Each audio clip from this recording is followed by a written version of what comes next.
look to close the gap. They have 9 grenades, Sundown. They just need to start sending these in. Nope. Hold your grenades. You think? 100%. Like, so you could just send them in towards that double, fine. But, like, everyone has seen the clips going on of the Solari nades. Find somebody who's boxed up in wood and just wait. And as I say that, Chapix is like, no, I see 6 people. We'll just go now.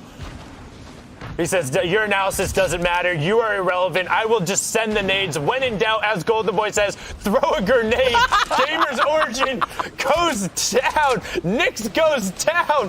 They both get picked up. That's 2 elims going over for Chapix as they get pushed up for 27 with the simplicity of holding L1 and having some frags and getting in on the third party. But great shots now to take advantage of it.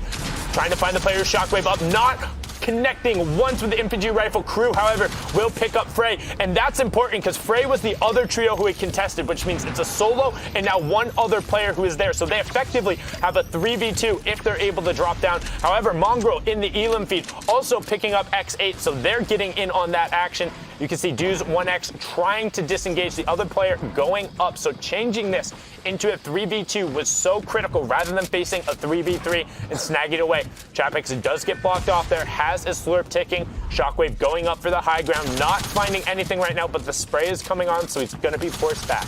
And Chapix wanted this. The moment they started to crank those 90s, he said, let's go to the sky, baby. I would like to take this engagement. It is a 3v2 right now. Dues is holding that high ground, but look at the way Crew, Chapix, and Beehive, they're just maintaining the same tarp, trying to just isolate one of them. The Shockwave is going to put the enemy back together up on the high ground tarp, but they're just going to bring it down. They want to try and force them to fight their game. Almost had the peak shot on the shotgun there if the player had dropped down. It's okay, though. They're still going for the climb. Dues goes down with a 97 to the back of the head, and now they're trying to isolate the player. That's 152. This guy is on white numbers right now. He has effectively no HP to work with, and there you go. Raze gets cleaned up, and that is another set of eliminations going over to the trio. So now it's 36 to 30 in terms on the leaderboard. You saw that MMB was able to pick up an elim and get the conversion over there, but that is now 5 for Crew, Beehive, and Chapix, showing that they are back. I mean, I want to talk about this team in particular. Beehive was notorious coming out from Europe in terms of being like one of the most consistent ones, as we see a replay now of Mitro looking for a heavy snipe going through and just gets beamed. Unfortunate there to get knocked and then not able to get the coverage. You hear the sniper, you can see the other bullets coming through, and that's one of the few ways where if a sniper rifle comes through and knocks you, you can't really be hanging out in the open like that at 100 HP because a body shot from even that bolt will take you down, and I think that's what that was. Wasn't the kick of a heavy, and you know, sometimes the one bullet and you're out when you're the best trio in the world to go down like that and then a brute forcing you there, that's gonna hurt. And the question is, how are you able to now recover from that? What does their mental game look like, and who is going to be able to challenge and take advantage of this, if anybody, right? Is Mongrel going to be able to do this? Oh, he didn't even get the conversion on the elim.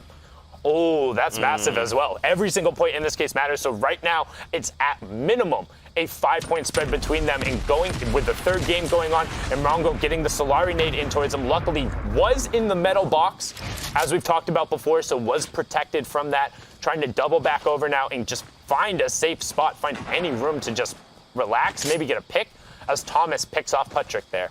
Right now, the best thing he can do is just try and play for placement. He's halfway there. There is 24 teams. Can he get the cheeky shot? Unfortunately, it goes wide, barely giving that person a haircut. And I mean, he's just going full offense right now. It doesn't even look like he's trying to play for placements. He sees, man, okay. Well, you know, X8, he finds the elimination. He gets the snipe out, and that is the power trio at the top. They are shut down, so they cannot rack up any more points in this game. Super brutal. No eliminations, no placement. Now they have to go back to the lobby and think about how they can hopefully fix this in the next game. Yeah, that's honestly, that's just straight tilt from the Brute. That's what that is. That's a straight tilt into undisciplined play from them, which is their one potential downfall. We've talked about how absolutely good they are, but when they do something that isn't great, if it snowballs into something more, then somebody else has a chance to catch them. We've seen it before. Then maybe somebody else has a chance for the top. Maybe if somebody can take advantage of it, as we hop on board now with another top 5 team. We saw Falcony have a great play in match 1 to push up towards the top 2, the Vic being another longtime competitive veteran, and Robob's doing incredibly well during the online open qualifiers for the World Cup, seeing his name over and over again. The French trio trying to just rotate around the safe side of the zone as X8 picked up another knock onto Amplify. So X8 making really good use of the heavy sniper and its enabling factor right there. Especially in his good old Area 51 skin, you know? Got to make sure you full tilt at people at all times. That's the way you pick up eliminations. Yeah, that's confirmed. Fun fact: Zeke and I quite literally ran into each other. So when you're doing that run, you don't realize that you've locked your shoulders behind you. So if you round a corner relatively quickly, well, let's just say that out of the few brain cells we had remaining, there's a couple less left. That's why my brain is still frazzled. But as you can see now, they're rotating over towards the rift, trying to get the safe zone, and actually opting not to hit it and just sliding around the backside. There were rifts available up there, but not taking to the skies and giving somebody the opportunity to maybe tag them a couple times with an infantry rifle. Just going to take the safe rotation onto the north side of the zone and guarantee their safety. And right now, man, we need half the lobby to go down. Jesse's picked up there in the top left of your elimination feed. This current safe zone is going to be wrapped around Loot Lake. Falcony saw eyes on a player. Well, I'm assuming he wants to try and get this cheeky pick if possible. If they're going to stand still for a moment in Gargoyle. Watch the elimination feed, though. More players are falling. Look how compact right now and dense this circle is. Everyone is just wrapped around Loot Lake. Especially, it looks like some are even in the outer edge of the zero or the low gravity zone. I mean, we haven't even seen Storm Surge yet today, though, right? So we talk about dense. I mean, there were lobbies yesterday where there was like 96 people going into the second circle where one trio had dropped. Today is a veritable bloodbath compared to that when the early goings on. And some great shots coming out there from Falcony, able to pick that one up. And you saw him tag right away. He's like, hey, launch pad, going by, see ya, I'll be back later. I'll get shockwaves if needed, but gets a good rotation. Oh my God. The loot is so good. The loot transfer is come through. I'm trying to think who he just knocked right there, because I think that was whoever was able, I don't know, but I think that was whoever caught the end of the retail rotation, because he just picked up so much ammunition, so many launch pads, dropping the stinks over towards Illokrauts and Thomas right now, but the bubble shield doing its due diligence, saying, get off of me, this is our safe space.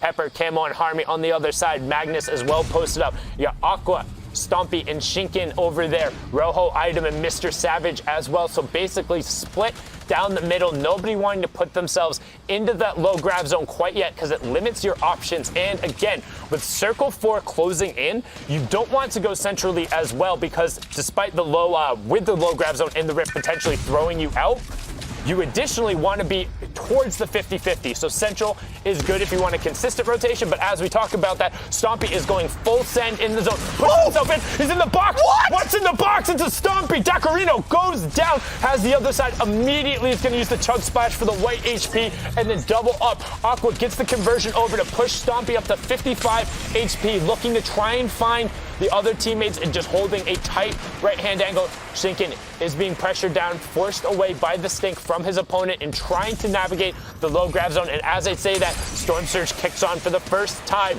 If you're unfamiliar with Storm Surge, if you're above a certain number of players in the lobby, based off of Storm Circle, the current number would be 50 for Storm Circles 4 and 5. Then the players with the least amount of damage dealt to opponents will receive 25 damage every 10 seconds until either we drop below 50 players or they're eliminated. That's right, man. And I mean, they're just like you said, this is basically not a bloodbath, but a slurp bath. This is Fortnite. Sundown, get it together. All right. I said veritable, which is a comparison, but yes, right, I agree. Sure. Slurp bath just sounds funnier.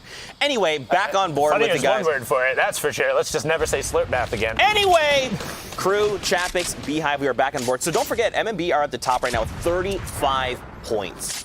That is the number you have to beat. So look at that little icon on your left. It says 30. Beehive, Crew, and Chapix, they are contesting. Don't forget, they came up from 25 points, 5 higher. So they're looking to contest after this game. And again, this is match 3. We haven't hit placement points yet. That first threshold is an additional 3 points, which is effectively eliminating another trio from the game. There's 15 available points there, and this is where you're really going to see who can make a move. That half in, half out zone is pulling into the northeast side of the circle, and there is only currently 3 trios there. there, with most of the trios having to rotate through the low grab zone, which means if you jump, you become a very easy way to focus. They're trying to set up a double snipe. Heavy snipe into the bolt, looking for a headshot so they can get the conversion. The heavy snipe is leading, and Crew is on the bolt afterward, trying to mark and find a target. They don't have outlines, remember. We know where they are.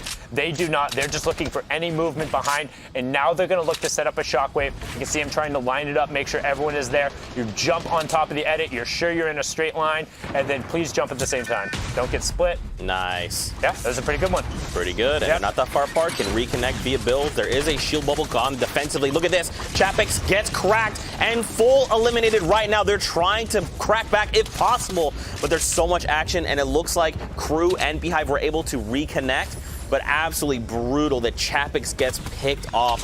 He must have just tried to build up on a team, and they were ready to respond. He ended up directly just inside the box of Fluttermoist. It's kind of what we saw happen to Mongrel last game on the other side of that, where you end up in the same box, but they were on the beneficiary of that, so a little bit of revenge coming over their courtesy. But with that being said, Crew and Beehive still good. We talk about the shockwave was pretty good, but not perfect. All three didn't end up together. One player separated. You will lose it out there. Oh! But now they get pinched on the backside, and because of the pre-edited archway, you aren't able to quickly get covered there. Your first instinct is to build, not to reset the wall. So Crew tries to disengage, has one shockwave forced out of the water, 12 HP now. Oh! He gets an immediate knock on the match on the backside of the storm. He needs to get the conversion. If he can't convert, he will be ticked over. He is in the safe zone though. He's desperately trying to hold and find space. He's pinned against the rock though, between a rock, a hard place, and a full trio. Crew with 12 HP calms down, pops his minis, gets back up to effective HP, and he's looking to get the conversion, finds one shot. That's white tags onto him, wants to try and steal the wall, doesn't get it on the first one, gets it on the second with the ramp place. He just wants the conversion first. Matzo goes down, he gets the launch pad, has a shockwave, and now back over 100 effective HP. More shockwaves, more launch pads. He's going to double back, 22, 21, 12, 2 effective HP, but he's above the storm surge. Everyone else in the lobby is on the far side as we begin looping back over Loot Lake. Crew needs to find a place to set his feet and find a pick. Opts to drop the pump shotgun in the close quarters for the epic tech. Not looking for the one tag, so there's not the blue. Wants the follow-up option. Bella EU does tick down, and the random stink grenade catches him. Dollar Seed picks it up and is able to find it. Mr. Savage now turns his eyes skyward as we still have 17 trios remaining. 5 need to drop. Stinking gets the conversion onto Skylar. Savage does drop Starly with that rocket, and he's looking for the play in the box. Will he be able to find it? He does not quite get it there. Instead, opts to shockwave up and out as the conversion does come through. So good job from him getting back up there. Bella EU does end up getting converted over as Thomas picks up Clement as well. Bubble shield goes down. They're going to opt the shockwave on the far side, but Savage gets sent out, and it's towards the Loot Lake area. But instead, he pauses, takes some AR shots, knowing if he had got the conversion, it would have been worth. This player is sprinting straight into him. He owns that wall as well, trying to get the ramp in the box as we close in on top 12. Caxi picks up Rojo, so Mr. Savage is now a solo dolo. Shinken gets camo and converts, but Caxi gets the favor returned on him. He says, you get my teammate, I take your placement points. None for you there. That is the full knock going on from that squad, so no more points as we close on in. One more trio needs to drop, and now we're back out of that low grab zone, and Savage is just trying to play the corner, finds the first shot, but not the second. Bad sniper makes him pay, and he takes the placement points too. 4-point swing going on there, but up onto the high ground, we have Shinken, Aqua, and Stompy. Right now, looks like the world champion, Shinken, the little tiny pancake, and Stompy are pretty separated, but it's okay. They've got the high ground, they've got the control, they've got a shockwave as well. Not much in the way of ammo, but they just need to make some picks, and that will all change. I hope at least Cooler Aqua has some kind of soldier utility. Someone goes for the contest, and Kong gets dropped. Wait, I thought Caxi got insta-knocked. Tohaj is still up. Tohaj just got into top 8 by knocking out Kinzo. Shinken was able to pick up Kong, so right now Tohaj is hanging out somewhat. That was him. We got him right away. As I said, Caster Curse dropped outside of that next placement threshold, but right now 6 elims from the E11 in Cooler Trio. Does get knocked all the way down to the ground, but looking to find more. We talk about Teamfire discipline from the high ground Zeke, and they're showing it right now, dropping another top 5 team in a great pump swap there. Aqua right now He's just trying to hold this down, lock it up from above. He's trying to send shots down while Chinkin is getting a little bit closer. Stompy is there in full force, so he's saying, I will go head-to-head. A nice turn and flick. Lucky gets shredded in the sky. And now look at this. It is a 3v1. This is it. This is the last play. They just have to go for the ISO. A jumping shot and 100 to the dome will secure their victory royale up to 28 points. They are looking to contest. And there you go, baby. Full tilt away from all the action. Cool guys don't look at explosions. Speaking of cool guys, let's send it inside to Dr. Lupo and Shy Wager. Zeke, from time to time, you say some questionable things, but I still appreciate you. Honestly, on social media, we saw a little bit of the Stompy, Shinkin, Aqua, why so quiet, and lo and behold, Shy, here we are, Victory Royale. I'm happy. I'm smiling. The big thing in this 6-game format is that you can create room for yourself. You can be at the bottom, but then you still have chances to rise to the top. Let's see who's at the top now and how everything looks with the standings of Europe at the moment. So far, we've got, an entire new team. The Vic, Robabs, and Falcon Lee are now at the top. Benji, Mitro, Mongrel did have some rough time in the early game, now dropping to second. They still have the most elims tied for, actually, in the whole region, 17. Lupo, what do you make of this board? Honestly, what stands out to me is the fact that right here in third place, Crew, Beehive, Chapix, that shockwave at the end to clutch that win was so good. Solid enough play, puts them up here into third. I love seeing them climb up the board like this, but I mean, at this point, it's still anybody's game. We still have a ton of matches left. We're only halfway through, Shy. Yeah, one big thing to point out, Chinkin, Stompy, Aqua, I believe just had 2 points. Now at 28 and have a Vic Roy as well. So for tiebreakers, that is huge towards the end of this game. We're just halfway, as you said, right? So anything can happen at the moment. We'll see at the second page, hopefully we'll see if anyone else is up for contention. Right now, looks like the top 10 have a 10 to 12 point difference. 10 points as well off of 20th, right? From a 2 to 28. Being at 10, that's a big jump up as well. You want to be on a bigger stump a little bit. So once again, the experience you make from your games, speaking of experience as well, the experience you have from World Cup, right? Knowing how it means to lose, how to be behind, because Aqua had kind of a different relationship with winning, right? Duos did very well, solos kind of near the bottom. So he knows the actual, experience of that 100%. Whole breakdown. We'll see a package now from that game breaking down the Vic Roy, a bunch of other things as well that happened during it, early and mid. Let's jump right in. Here we go with the replay. So right now we got Chinkin, the star trio of that game, up on top on high ground. This is where they operate. 14 points currently, so they have a lot to get. The pumps coming through. Sometimes the natural thing on height to do is pump and build. Over here, though, we see no builds available. So the adaptation to have your movement in check and then make sure that is your falling grace just in case you're in a bad spot is what Chinkin had. That's what got him that repeat pump afterwards as well. Still has contingency with that shockwave to Lupo. No heals available at this time. What is he focusing on here when he's dropping down? Right there, that last big hit, he's basically tracking the target, making sure that he stays on top. Any chance of a player to edit their way out, you want to stay full coverage. It's basically zone defense at that point. If they're going to go out left side, maybe double back through the storm. Anything's kind of possible, so you want to make sure you're watching basically all angles. Yep. So that Victory Royale there, Stompy, Shinkin, Aqua. It's crazy how on top of their game they were all the way to the end there. It's funny, we even saw, because like we mentioned, MMB got messed with a little bit early game. There was a mech situation in retail row, and they were punished over the course of that match. So multiple players, multiple teams, people are listening on streams. It's funny, you hear the comms saying, all right, well, they're not in here, so we have a chance to take high ground this time. Absolutely. We can see actually what happened to them in the game as well. We have another package lined up for the early mid-game type of fights and those mid-ground inclusions near the end of the game. So right now, Kong TV, early game Brute. We have him in retail, one spot where the Brute is one of the best because you have defense from the Cube monsters. He gets a big knock in Elim on the star trio. Chapix rolling in. We saw that 9 nade Sundown having the conversation with, are we going to use that for the solar nades? Are we just going to use it to see if there's a trio there? They pick the ladder. They get amazing shots in. Mitro kind of caught out. This is the issue with mid-game rotating. If you're coming from such a big POI spot where everyone has different timings, you got to get split up on your walk. A snipe comes through, no shield, unfortunate. Crew now jumping straight back in. Not only can the man use nades in his trio and respond to them, he can box fight too. Tac shotguns in there, always following up. Once you're engaged, you'll notice he's not switching off of that bind whatsoever. Builds, replacing, not needed. Just expect an edit from your enemies and get it done. This is very interesting. Mongrel gets a snipe down on X8, and then way later into the game, or just shortly after X8 gets picked up, he can come back and actually actually respond with it. We'll jump back to that clip real quick. Chapix right now is in the game as well. We saw him get those awesome nades off earlier, but he can also bullfight near the end. Once again, Chinkin, he tried doing it as well late game, didn't have the builds up. This is the snipe I was talking about. X8, tracking Mongo, not the easiest snipe in the world, but boom. That's how he gets taken out. Revenge from getting knocked back up.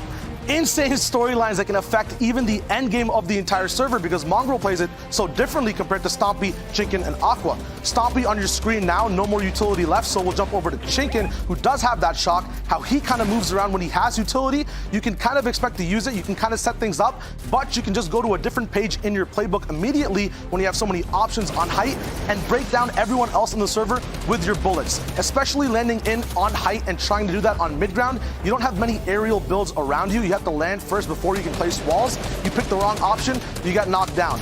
Aqua, this is him with the infantry rifle now. Just because it doesn't have that much pressure on builds repeatedly over and over again, doesn't mean it can't do damage, doesn't mean you can't be dynamic either. A big pump once again on X8, right? We see the food chain going all the way to the top. You got Mongrel to X8 to Chinkin, passing the torch all the way to see who can actually win. Then once again, we see that play breakdown. Big pumps is kind of the theme of this meta at the moment. You have that one close range weapon, you have the utility, then you have that AR to apply pressure to open up to use those pumps and utility. Lupo, this is once again amazing. You've cast a little bit of Brazil as well on the back burner of yesterday's games. Very cool drop downs, very cool aggressive plays, very similar. And honestly, watching this kind of situation, you are seeing players delegate positions and roles. Here, Aqua, the ultimate high ground, looking down from above and applying pressure to the builds as Chinkin and Stompy are making moves down on the low ground. That delegation, taking ownership of it, but still being aware enough. Aqua, the flicks up top and hitting, like you said, the theme, the meta right now is big pumps, 100%.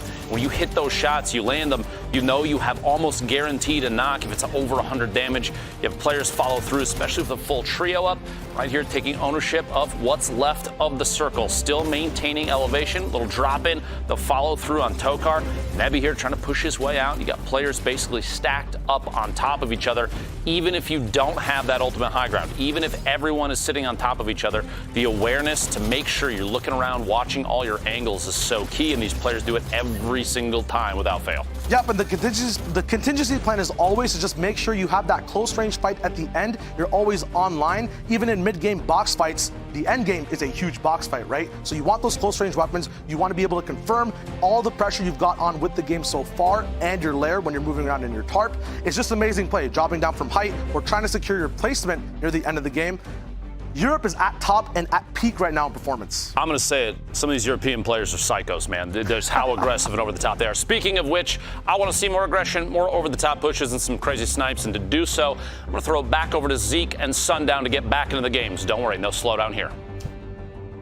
You know, when you said psychos, and speaking of psychos, I thought you were going to say, let's send it over to that psycho Zeke. And I was going to be kind of offended, but like kind of also like, that's a nice compliment, you know? Not everything is about you. Okay, that's not... I thought you were going to go with, it was a reference to the fact that Mongrel has been rocking the Psycho skin recently. Okay. And people have been like... You were just one step ahead of me. I'm sorry. But it's all good. As you can see, the bus path is going from southeast to northwest, slightly northerly clipped, so decent...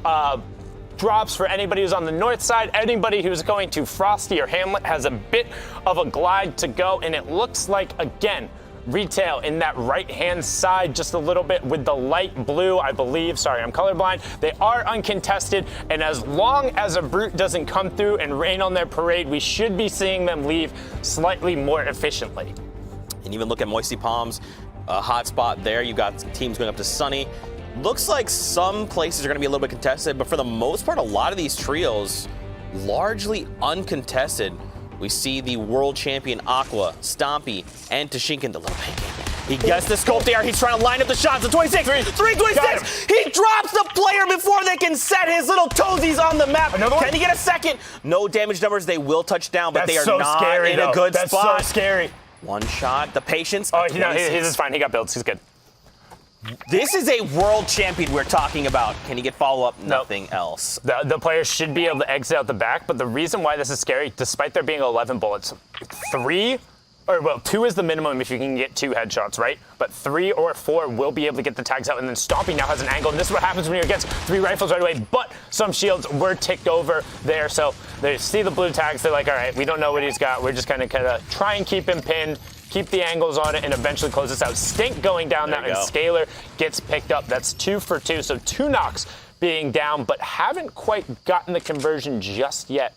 On to the next one. He's going to be able to pick that up, pushing them up to 30 points, and I mean 26 in the last one. They're right up there now, Z. I mean, man, I'm just so impressed with Aqua using those rifling skills, showing us all why he is a world champion. Now Stompy going to go over, pick up some of the loot. There wasn't much there.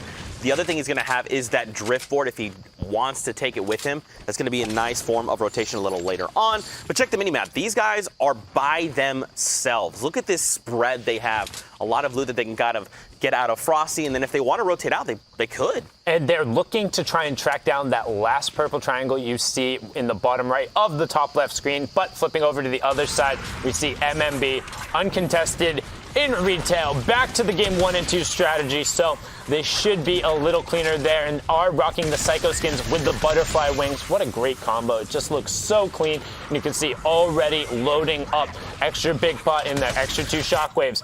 That obelisk is about to go down. I mean, they're just rotating through. Yeah, man, they're going to get to spend a lot of time farming up materials, farming these pylons for potential gold weapons and utility items. On the minimap, though, you can actually see there's a trio just there to their left, Kiriachi, and look, an incoming Brute. This happened before they know it's coming. Look, immediately they caught it this time. But they caught it this time. Yep, see, they're prepared. I mean, don't get me wrong. It's like, it is on the minimap and people are like adjusting and using it, but at the same time, like, they're very actively aware. They're saying, no, not again. We talked about the 2 very defining factors of the 2 limiting weaknesses of the Brutes and how it can kind of get around them in certain circumstances. They're making sure right away, but now look on the backside, look in the minimap. There's a player coming up behind him, and that's what happens. They put a flank on him. The Brute was drawing all the attention, and then Benji gets picked out. It's Kirek, Kong, and Fremont. This was the team who challenged them last time, just going for broke, trying to throw the top team off, and the Brute is now coming in again. Benji gets converted on Mitro and Mongo. Are they just going to opt to disengage and get out of dodge? Some pressure is going over on the Kyrie, and that is unfortunate, not being able to handle it. We talked about it. Sometimes the wrench is the plan, and it looks like they're seeking that out to just bring it over there. 2 games in a row where Brutes are spawning on the north of that, and they're just able to put it to vicious work. I mean, they had eyes on it, right? They were very quickly to identify there is a Brute inbound. We need to shut this thing down. But it was a ruse. It was a ruse, right? Like, that's so cool that they used this to draw all the aggro, and then they got the flank, and that's what gave them the edge. But this is still the other 2 of the most powerful trios. Mitro gets dropped there. That's it. And that's it. They're full. Well. Yep. Mongo went down just before. So I think Mongo might have got pinned by Cube Fiends. You think so? I didn't see the tag that went down. I didn't see Fremont and Kira get an Elim point, and yeah, I think he got pinned in the corner by some Cube Fiends. I'm not positive, but I mean, just that is awful. That is just so unfortunate for their game plan and being able to go in. It just, the ability to flank and pick out Benji, that was the one thing Monster and I kind of had a discussion about, like, how do you go about contesting them early? You try and isolate somebody on that drop. I thought people would be doing it immediately off the rip, trying to hawk them like from, and quite literally doing what most people call like griefing off spawn, but trying to get an advantage going on there. Instead, what they're doing is they're taking their usual drop in the 2 games they've gotten a Brute. They take it in, the advantage that gives you, they brought it over. This time they're trying to be aware and instead use it to try and flank around and now closing in on that other player. We're gonna hop on board now to our current leaders, Falconate, the Vic, and Robab's driftboards over by Haunted Hills, setting up the position. We'll have not too far to go as the zone is actually right on the edge of them, so they're sitting pretty. Yeah, they're sitting on the little mountain there, just over Haunted, so they don't have to do much. The old castle has slowly been decaying there. That you see on the minimap, we've got another trio not that far away, but this is a whole, you get to see the whole map. Shout outs to you guys, observers. Very well timed there. We kind of get to see a spread overall. You do have a trio of Moisty Palms. They did make it out. Pressure Plant as well. They all have some rotational tools. No one is near Kevin at the moment, which is a little shocking, or at the block. Loot Lake seeing a little bit of action as well. And so one thing I want to kind of draw parallels to when looking from across regions, Europe is feeling a lot like OC right now in terms of the overall storyline. You had a team that charged out to a pretty solid lead, not as significant beforehand, but we expect Europe to be a little tighter in terms of the top to bottom. But then you have another team go out of their way to try and challenge that team, being like, hey, they need to be shut down or they're winning the entire thing, and then getting kind of the opportunity and just getting the role. We normally say, hey, you take MMB on in a fair fight, it's going to go south.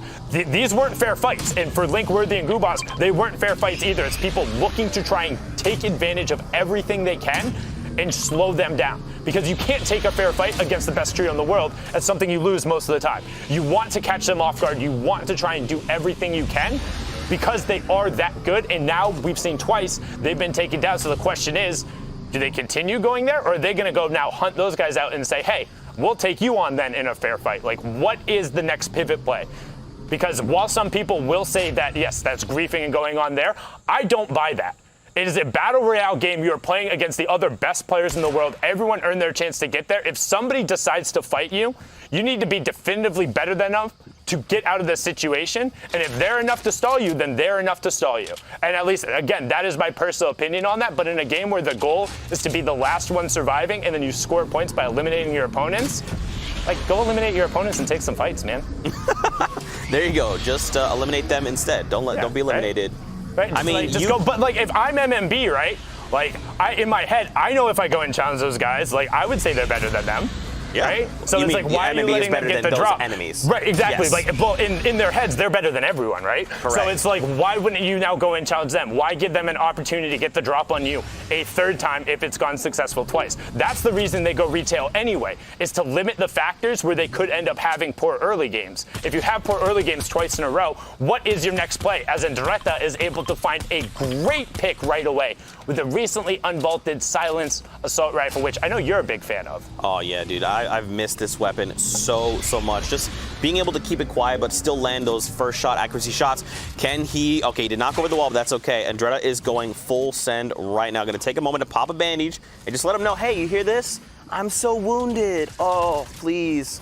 Go ahead and engage me. Andretta's ready to go. He's either going to get the HP or he's going to make them fight him now. This is a 2v3 as well. Like, Paytech and Andretta are taking this when Ritz has already been knocked. They're being the aggressors here, just trying to force a 2v2, knowing the other player, if he has been picked up, is on pure whites. Does get a tag there onto him. They're trying to get some form of defense right now. The other player gets a flank, but a quick flick from Paytech, the competitive veteran, already goes down in a better jump in from Andretta to pick up temper. They take the 2v2. They get the conversion, but Paytech is in shambles. No extra HP, very little mat. So this was two teams who were struggling to rotate away from Hamlet. We talked about how the bus path actually kind of has an influence on that. A contestant coming in Hamlet and then having to do a slight rotation because you're late and two people fighting each other means you end up in this situation where you're fighting with effectively not the resources you want, and then you get forced to make a decision and it doesn't go your way. Mm-hmm. And again, shout outs to them for just saying, you know what, we got the drop here. Let's go ahead and full send it. We are 2v3, but it doesn't matter. And it just goes back to that confidence factor you talked a lot about. It's like, if you just know you're better than the other person, it doesn't matter what their name is, doesn't matter what their stats are, what their earnings are, none of it. You just have to say, I have to just be better than whoever's on the other side, and you just have to do that. Well, and that's a big thing coming from a lot of professional players, whether it is video games or professionals in any one of their fields, right? Confidence is key. Like, people talk about, like, fake it till you make it and all that, but, like, if you're confident in your ability to do something and you believe you can do it, that is a step towards being great at something. Nobody is ever, like, great at doing something and sitting there being like, oh man, I'm really not good at this. Like, this is kind of rough for me. They're not passionate about it. Like, the people who are really at the top are confident. It's not some people are like, oh, like, you're cocky or you're arrogant. It's no, that level of confidence is part of the reason why you're up there. Because the second you don't think you're better than somebody, and the second you're kind of doubting yourself, that creeps in. It creeps into your instincts, it creeps into your reactions, and right now, you can see Tohaj and Kaxi being pinched on by Imagine Craze and Tokar, the team who was able to finally get some revenge out of Moisty Palms in the last game, has made the rotation, and Solari Nate coming out, 35, that is Wood over there. They're trying to line it up. Will they go? They're waiting for the bubble shield to fall. They don't want those splits to come through. It is brick and some metal, so Tohaj and Kaxi might be fine, but this is 5 targets going through. First round of nades, pop off, but nothing doing. Still waiting, and then Nikevo. This is a lot of teams. Yeah. Coming Here we through. go. They're going. Explodes are going off. Tokar and his trio looking like they're in the red zone right now. And what was the difference? Tohaj and crew built with metal, the top built with brick. We talked about it yesterday. The metal will save you. Having one round of metal is worth it in the mid game if you don't want to get Solarinated. Great push from crew, finding the pre-edited wall right on the edge of the bubble shield, able to take this fight cleanly, but now getting flanked by the opponent, trying to disengage back and say, hey, reset. We got the pick. We're way above Storm Surge. And there's like 6 different trios in this corner. This could prove to be truly chaotic depending on how all of these trios want to do this. Because look, there's a trio all the way on the left on the little mountain. There's even one trying to peek into the left. You've got one on the mountain posted up more north. Like, there's so much action. And right now, Crew, Chappies, and Beehive, they're in the dead center of it. There is a Stinker slowly eating away at their HP. He does have splashes, but he's taken so much damage. It's okay, Crew. Take a deep breath. He's on the edge, hiding in the little alcove right here. Legit chilling right now. He's trying to get back to his teammates so he can use those splashes, but he realizes they're under fire. Chapix does get down in the spray, but Crew drops out and he drops straight into the meat grinder, going down there. Elimination through Tohaj. That was him getting the conversion over that. Kaxi and Tohaj got the one elim. They're trying to find more just on the other side of the bubble shield, waiting for it to run out. Will they be able to find it? They see, Yoda had to reload. That's so unfortunate. Drops another stink over there, but very good job putting the pressure on and able to convert. And there's 1, 2, 3, 4, and one had just dropped. There's 5 different trios and one opted to rotate. So the team who's all the way to the top left says, we see that shenanigans. We're going center zone. We want no part of it. Daedra gets Zimmy. Kresh also goes down. So the Gamers Origin trio is right on the other side of that. Tohaj is using the stinks to force them out, and he gets Beehive as well. Fantastic use of the stinks in the close quarters. And I mean, again, we talk about the stinks being a great way to force people out, but when you have that many and you have limited options, sometimes you're just forced to take the damage, opting not to burn the chugs, and it was enough. Very well played from these guys, and doing it not in their typical fashion, going for placements. They've been all about the elims today. Oh, yeah, man. Look at this. Nyx, Daedra, XOXO, XOXO, they're trying to go in right now. The shots are ringing out. Nyx goes down there. Unfortunately, Daedra picks up Kretch in the crossfire. Watch the elimination feed. They got Nyx it. picks up They Image. converted, and Tokar had already been down, so Gamer Origin should be fine. No conversion going on. Tohaj should have heard that on the other side, but there's still one other solo player around him. They were hunting for him as that fight went down, and now they're just opting, you know what? We have tons of mats. There was like 4 different fights that went down. Tunnel into zone, and we'll double back when we can. Heavy snipe comes through, but no tags going on.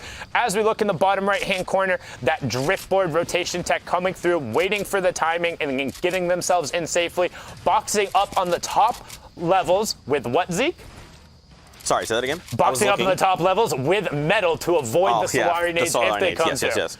Sorry, I thought you were talking about something entirely different. You're all good. I'm also thinking about the top 10. I was trying to give you the layup, and it's just I threw it up there. That's my bad. I slipped on that one. The banana peel was in my way. It wasn't your fault. It was my bad. It was a bad alley-oop. Turnover on my fault. But now, hopping on board here with Aqua, Stompy, and Shinken. It's okay. It wouldn't be the first time I fumbled the ball today, but enough sports references. This is Fortnite. This is the grand finals. Game number 4, just entering the back half. And right now, it is anybody's match as MMB were forced away from retail and taken down second match in a row by the third-party brute. Daedra gets absolutely ripped down in the bottom right-hand corner. No HP, no shields, and now 3 different trios pouring shots into him. It's crazy because the Gamers Origin trio were just trying to like disengage, and then the trio up here, which looks like we have 10 nades over on Aqua. He's looking to send some of these. Wait, did he actually get one in there? Box is open.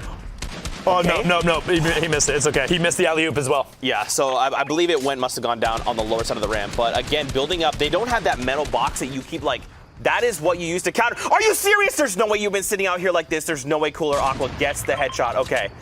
I was going to say, if this player is gargoyling at this stage in the finals, there is no way. Well, so the way he had the box peek is really good, but you need to then be recessed inside of your box. Yeah. So if somebody does end up having an angle on you, it basically has to be a straight line, and you'd be shooting them anyway. The issue there is he was too far forward, and Aqua is still looking for the picks. The reason being, if you look in the bottom right-hand corner, you can see that circle number 4. They are just on the outside, and this is the high ground for the next one. So now they're trying to sneak grenades up there, but they don't have a good enough angle to get him, and he's now burned 4 grenades that could have been used on a Solari grenade or could have been used to get somebody out, effectively for nothing. If you were gonna burn 4, I might as well have just tried to like crack the entire structure instead of trying to like trying to sneak one in there. one in. Yeah, It was literally just trying to I see a window, can I get it? But now they're just going to rotate directly underneath going them. for it. Storm Surge is going to tick in, and 14 people will need to be going down before this rotation happens. They're just trying to get in on the edge of the zone and Billy Goat up. Oh, accidental shot there. It's unfortunate, but Zypan, Left Eye, Red Rush, they are just down below. And don't forget, the Gamers Origin Trio is down and to the right of them on the lower side of this mountain. Across Lacey and Dreda, still alive, still navigating the map, as well as Mr. Savage, Rojo, Item, Milan, Kinzel, CRR over there as well. Kester, there's so many names. And our current leaders as well, Falcony and Robabs of Train H and the Vic from the stream, are able to still be in the match. They're rotating down towards the brand new Gotham City, which is in play currently. Don't forget, when you're in that Rift biome, you do have redeploy, so no Tim damage will be coming through there as Savage is able to pick up Paytech, and that is another key elim. They're just trying to see if anybody will poke back out, anybody to come to his defense. Nope, that's just free mats, free point, free HP over to whoever as Paytech goes down.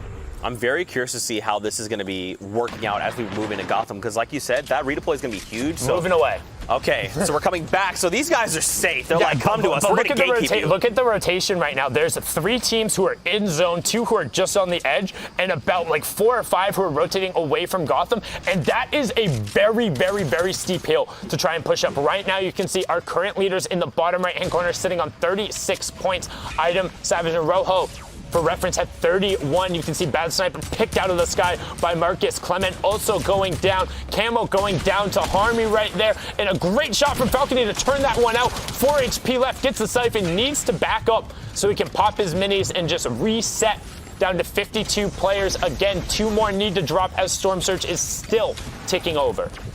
I almost would have liked them to just hold off on cleaning that up to let them get at least a few bandages over to give him more effective HP, but in the heat of the moment, maybe they thought Pepper's very close. He is close. He's on a 1-by-1 upwards of them right now. You see Robabs, Falcony, the current leaders, they find themselves their first point of this game, game number 4, and they're looking to try and get more. Yeah, Tohaj just picking up Klusha there in a full elim on our screen.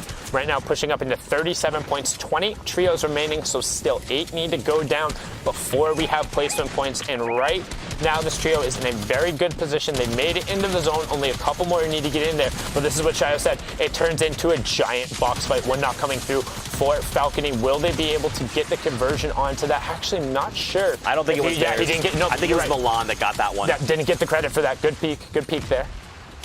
A lot of action. Just hear all the explodes going all the way around. Now they're going to get that confirmed over onto Milan. Oh no, Robobs was the one who got it. Gotcha. Okay, it just didn't come through from Falcony. I was like, that's weird because the shot was timed out, but I guess it was as the anim came through. So another point going on. 5 more trios need to drop as the exit goes down. Was that theirs? Because you Unless can't. it was on the no, it had to have outside. been because if it would have hit him, it would have hit the other. So I guess he just wanted to dance a little bit. It's fine. No Just a little friendly celebrate, yeah, you know, we're currently in the lead, a little bit of celebration dance. Disco. Belvid picks up Starly there as they continue setting up for the rotation, and look where we're going, just over the mountain. They're trying to line up the shockwave and making sure they have it right. Zone comes through, getting barely up on the edge, trying to force into a box. That is not theirs. Climbing up, drops the players down, finds a launch pad, and he says, peace. Man, a failed shockwave. They're going to be forcing them to use the coveted launch pad. I mean, at that point, you probably should have launch padded. It's unfortunate, but the game goes on. Falcony right now trying to tunnel through with Robabs. I mean, they're on that middle ground tarp, so you've got people up above them. Do you think they contest? You think they just wait this out? No, they're turning now. They're on the far side of the zone. They're looking for picks. They have a layer by themselves. We talk about finding a good layer. No one else is on this vertical strip with them, so now they're going to wall off one side and then turn back on the edge of the zone. There we go. Kiriak gets it. Boyer picks up Andretta for the full 15 trios left right now. 3 more need to go down. Daedra does finally get knocked. The low ground Gamers Origin guys going out. Kiriake also going, but look up top. 3 different high ground controls. Stompy has one. Shinken has one. Aquan has one. Vorin out into the storm. Tries to shockwave back in. You have Motor, Boyer, and Verox on the low ground, and we're going back, baby. Look at that. Going straight over the old build. So high ground stays exactly where it is. Thomas, Ilokras pinned in on the tarp. XOXO gets free mark, and now it is 14 trios left. Everyone wants placement points. It feels like a waste if you go down in 14th or 13th. That is money you're leaving on the table. Every single point matters as Rojo downs Kaxi, but Ilokras returns the favor, and he's able to get that one back, but now is finally getting ripped down. Tohaj gets the conversion onto that. 13 left. Stompy gets knocked from height by Nate, which means there's contention going on. Top 12 ticks over as Savage goes down, which means they miss out on the 3 points. Stompy gets converted on by Nate as Thomas now trying to work through the low ground, looking for an angle, looking for some brief rest, but he can't quite find it. Kaxi goes down to Rojo as well. Great push in as 2 downs go over to Thomas and Ilokras, and all of a sudden, they're not in shambles anymore. This is going to be very difficult as we continue going north. We're going down this steep incline where we just came from. Everyone just made their way up the mountain out of Gotham, and we're going back right now. The question is, who is on the highest ground tarp? Who's the one that's going to control everything from above? Everyone else is going to do their best. Down as well. What is going on out there? Trying to figure it out, because that was from the team who was on the low ground and might be pressing out towards height. They should have been going back over their builds, but no, instead it was a shockwave retake coming out from Belvin. Imagine is Nate. How strong is Spain today after the clutch? Will they be able to do it? Ilokras now on the low ground. 5 elims. One more team goes down, and we get into the next placement threshold. Currently sitting on an 8-point match. Shockwave not going through there. Boyer does get knocked by Nate. Little bit of revenge coming over there. Belvin gets the cleanup there. Vamos España as Ilokras and Thomas are trying to find everything they can on the backside. Falcony goes down to X8 though. That is the top trio still trying to find it as Aqua pushes into the box. Can he find it? 100 pump. Gets the swap. 6 HP, and he takes out Tohaj for the swing on the placement points. That is a 4-point. Another one! And he needs the conversion. What is going on? 1, 2, 3 strikes. Aqua takes them all out. Finds the zone again. Sprints forward. Gets it knocked out, but he finds it. Aqua, the world champion, doing it all for his trio. Finding a space into the zone, into the top 4. Another placement threshold. Now he resets. Rocket to the low ground as Belvin trades out with Verox. There is a duo left, but otherwise it is all solo players. Who clutches up? Aqua goes down to Ilokras. Motors on the high ground. Ilokras doing everything he can. Him and Thomas versus the high ground. Shockwave's going out, trying to launch him into the zone. Will the high ground be enough? He drops him, looking for the edit. Thomas and Ilokras, they want it. They want all the points that come with it. They want 24 here. They want to be in contention. Traps go down. He dropped down on the trap! And he got it! Thomas, HD, 9 eliminations. 15 points for the victory out. Pushes them up to 38, and all of a sudden, we have a battle at the top. Lupo, what is going on? Yo, I told you they were psychos. I said it. That like what? Shy, what did I just watch, dude? The plays, the stories, the race, it's full throttle in the European region on the back burner side. This is absolutely crazy. I can't even fathom what's going on right now. Hopefully standings can show us a little bit as to what the context is and how everything looks on the scope of the region. The point exchange and placements that came through as people were eliminated makes big shifts across. Vic sitting up top, no victory royales, but 21 elims and a solid high average placement puts him at 48 points in that first place position. But behind him in second place, your pick for the win thus far, Shinken, Stompy, and Aqua with an insane set of eliminations out in the storm. Getting the siphons literally down to the second to stay alive makes his way all the way back in. 19 elims, 1 victory royale, only 5 points off of first place. Yep, I see 3 different types of wavelengths here right now, right? We have the victory royale play late game, Aqua trying to do it. Every time they get W keyed early, that's when things go wrong. That second wavelength, the W key, right? Go for high elims. We see people near the bottom, right? We got 9th place, 20 elims at the moment. That's also a wavelength going forward. Then you have the consistency. Vic, no VRs whatsoever, playing their mid ground, playing for any type of advantage you can see, right? So in terms of these 3 types of wavelengths, Lupo, what do you think is the main wavelength to be on for success? For me, if you're looking for higher placement on the overall standings, you have to remember a lot of these, even we saw in qualifiers during the heats to get into today, players were getting knocked out of those top 8, top 16 spots because of tiebreakers. One of the things that's going to put you closer to the top and make you give you those tiebreaker opportunities, consistency for the late game. You play for positioning, you get those eliminations on rotation. The more victory royale is going to be the most important thing there, and it's going to push you higher up on the leaderboard. So if you're right on the cusp of getting knocked out and not qualifying for the final day, my opinion, playing for that late game, playing for the victory royale is going to be honestly the most important, the strongest wavelength, like you said, to stay on. Climbing up the board is your goal. Absolutely, play that end type, the thick part of the format where all the points are. We can actually throw back to a replay, a nice package to see exactly how these wavelengths apply. Look at Aqua, right? The bottom side is playing for late game, but has that W key mentality when things go wrong. This is where all the points are, in the elims. First shot coming in gets the elim. This is the most important part though. When you get knocks in the storm, if you don't confirm them, you don't get siphoned. Instead of looking back, not even assuming he knows if the person is part of a team near him, he just goes for as many shots as possible to make it so that even if anything, he might be able to, secure a placement point out. So insane run by him. It's just like swapping those wavelengths too. It's just something these pros, these top level players, World Cup champions are doing today to win those grand finals. He is terrifying. I do not want to end up in a game against him. There's a reason that he's in EU and I stay on NA East. Thanks. Now, that being said, we have more coming up, but before we get to that, we're going to throw to a quick break, so don't go anywhere. If you need to go to the bathroom, do your thing, swing on back here. We will be right back with more action from Europe.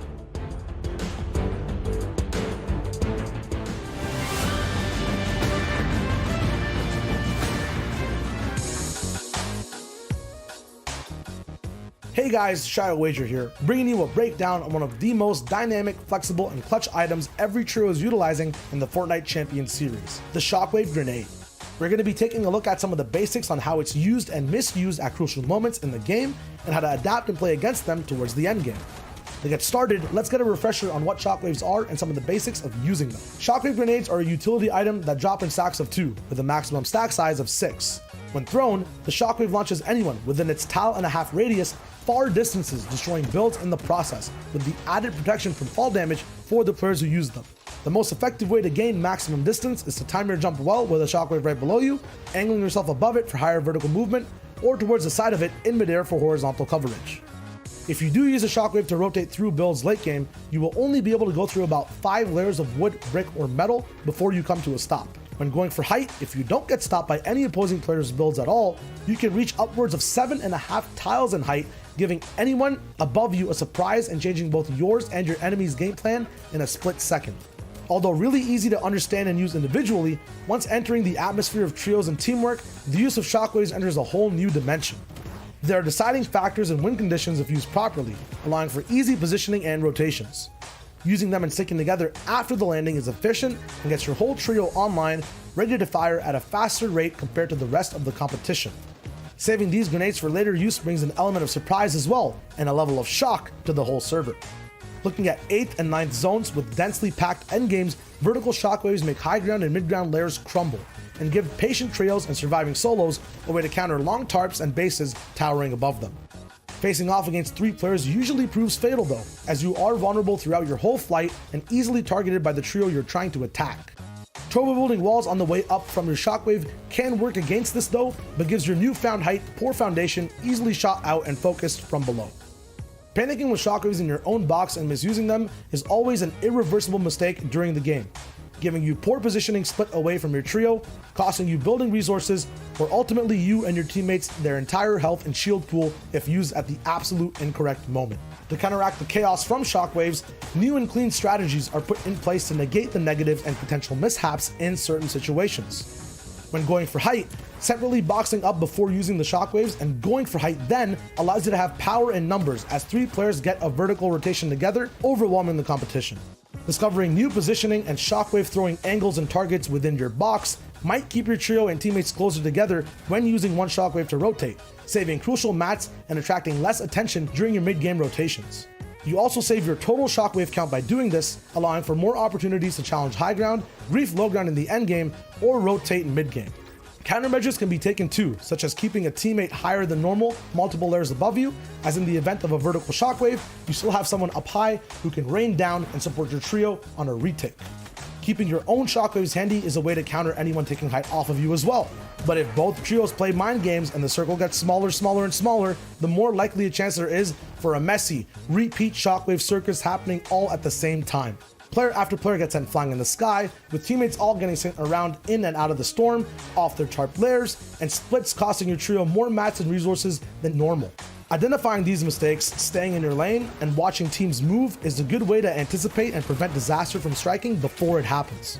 Although an item overlooked as simple mobility at first, the potential and efficiency of using shockwave grenades as a trio separates the good players from the great, and practicing, reviewing, and watching how plays are set up before they happen is a good way to keep in the loop, improve on mistakes, and get better retakes on height when using one of the most versatile items in the game.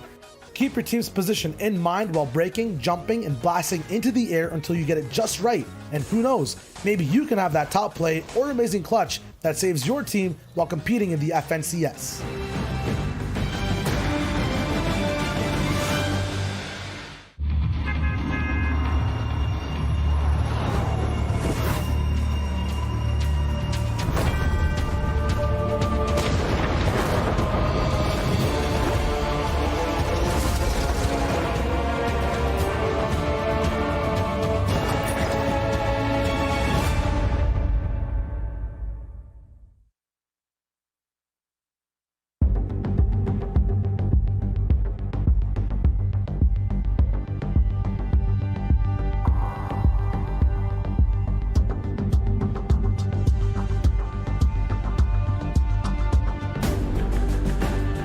All right, Fortnite fam, we are back and we're getting ready to hop into game number 5 of Europe. Now, I'm not gonna hold you up too much longer. We need to see how this all ends. So let's get Monster D-Face. Let's get Shy Wager in the game. I ruined it. I'm walking away. Bye.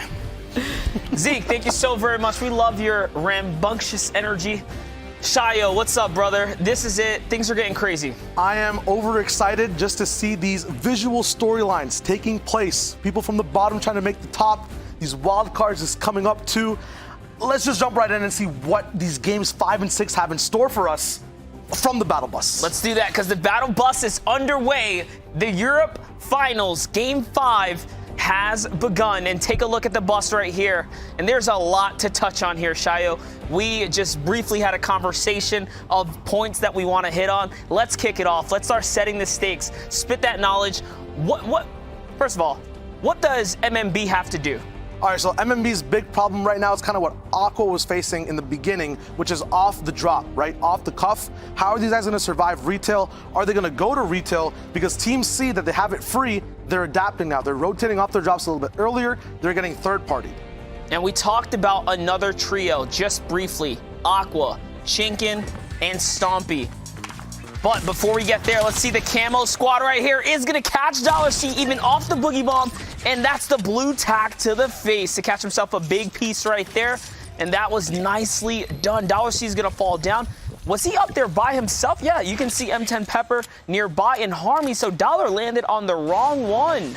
Yep, you were talking about MMB adapting, but now every trio is trying out different things to try to find an edge, right? It's grand finals. The big thing to actually touch on is that every placement kind of matters for the overall prize pool. Yes. So you are trying to go for that top spot, the first place, but if you're 20th, reaching 10th is a big jump in terms of prizing. So here we have a little look at the back of the map here, the northeastern side.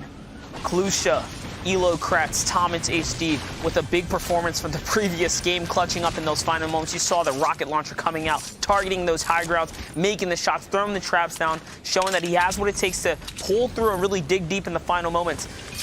One of the kind of like underdogs, the dark horses that we spoke about leading up to this point here, and really performing and not letting us down today. But we were on a topic of discussion about Stompy, Chinkin, and Aqua.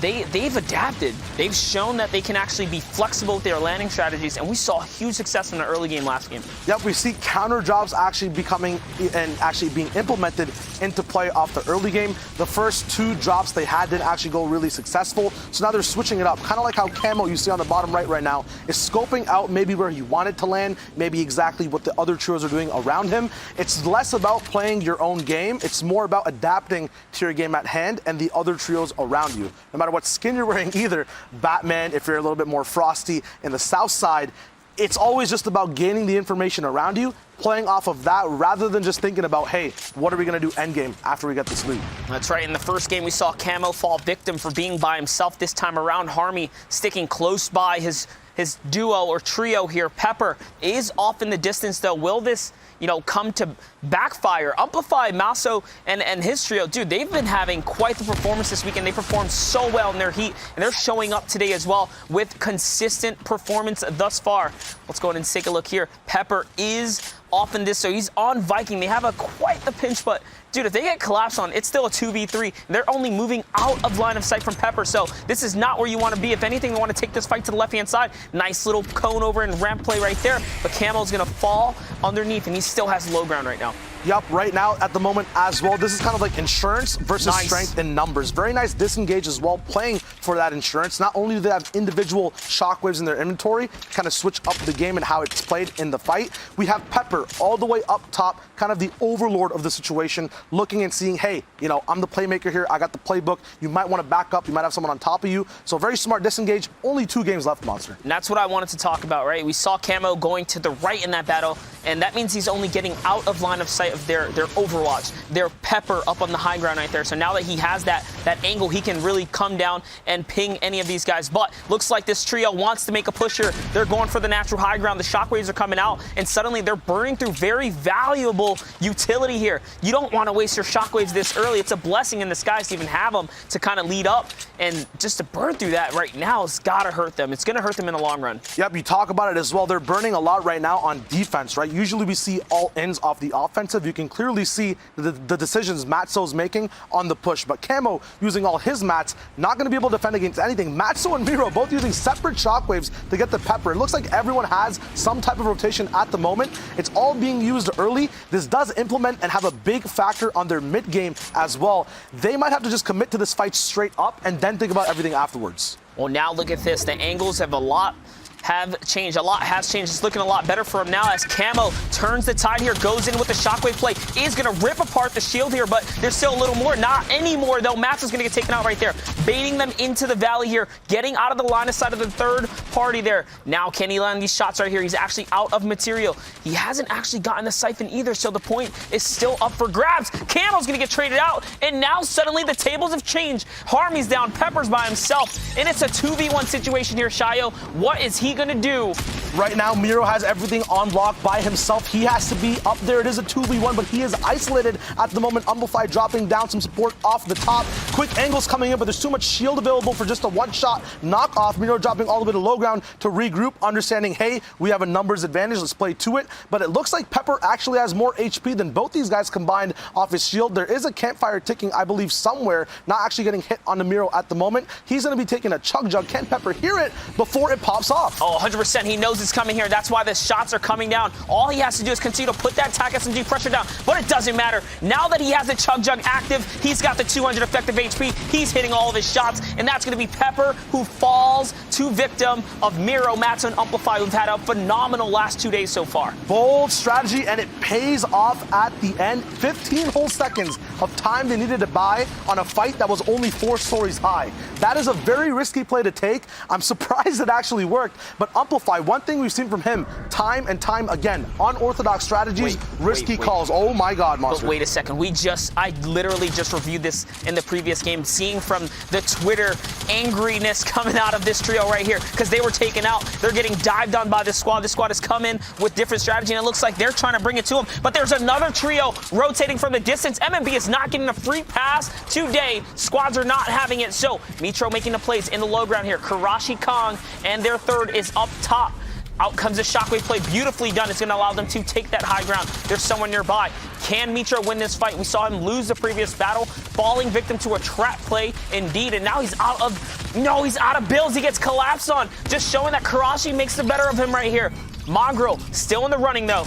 Yup, right now that shockwave actually did give them a little bit of space to work with, but left Mitro isolated, right? We've seen in some of the qualifying weeks that shockwave's gonna have a huge effect. Benchy now, it looks like he's the last alive, does get some Elim points. He's clutching up right here. He's clutching up. He hit that shot. That Siphon's going to play huge.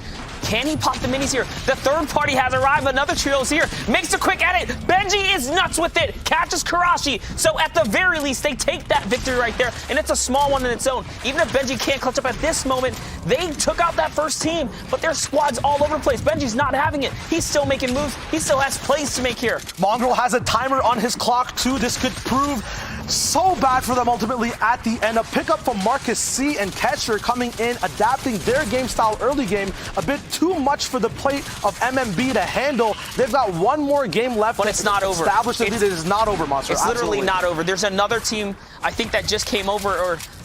Yeah, I see all kinds of players here. Oh my Another God. squad lands, and what is happening? It could be just because of the way the zone fluctuated. It's pushing down from retail. Ketcher's so low here. He's barely clinging on to life right now, and Marcus is holding on. That player still has a bush. He has to land a shot. Can he get it to crack that the bush off right here? And now he's in a little bit of a box battle right now. Yep, right now the cube monsters around them are going to be affecting this fight so much, and this fight has dragged on so long as well, right? You use utility a lot in the beginning. Oh no, both players go down at the same time. Ketcher, Marcus out of the competition. Lukey, Smiley, Arter, everyone else has one game left, but these guys get to play out this full game and another one afterwards as well. Let me tell you guys what happened.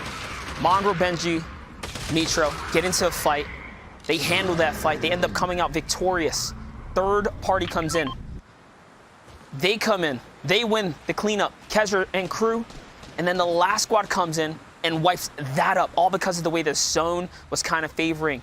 Maybe it was because of the frustration expressed on social media. You can't show people that you're affected. You can see it literally coming into play now.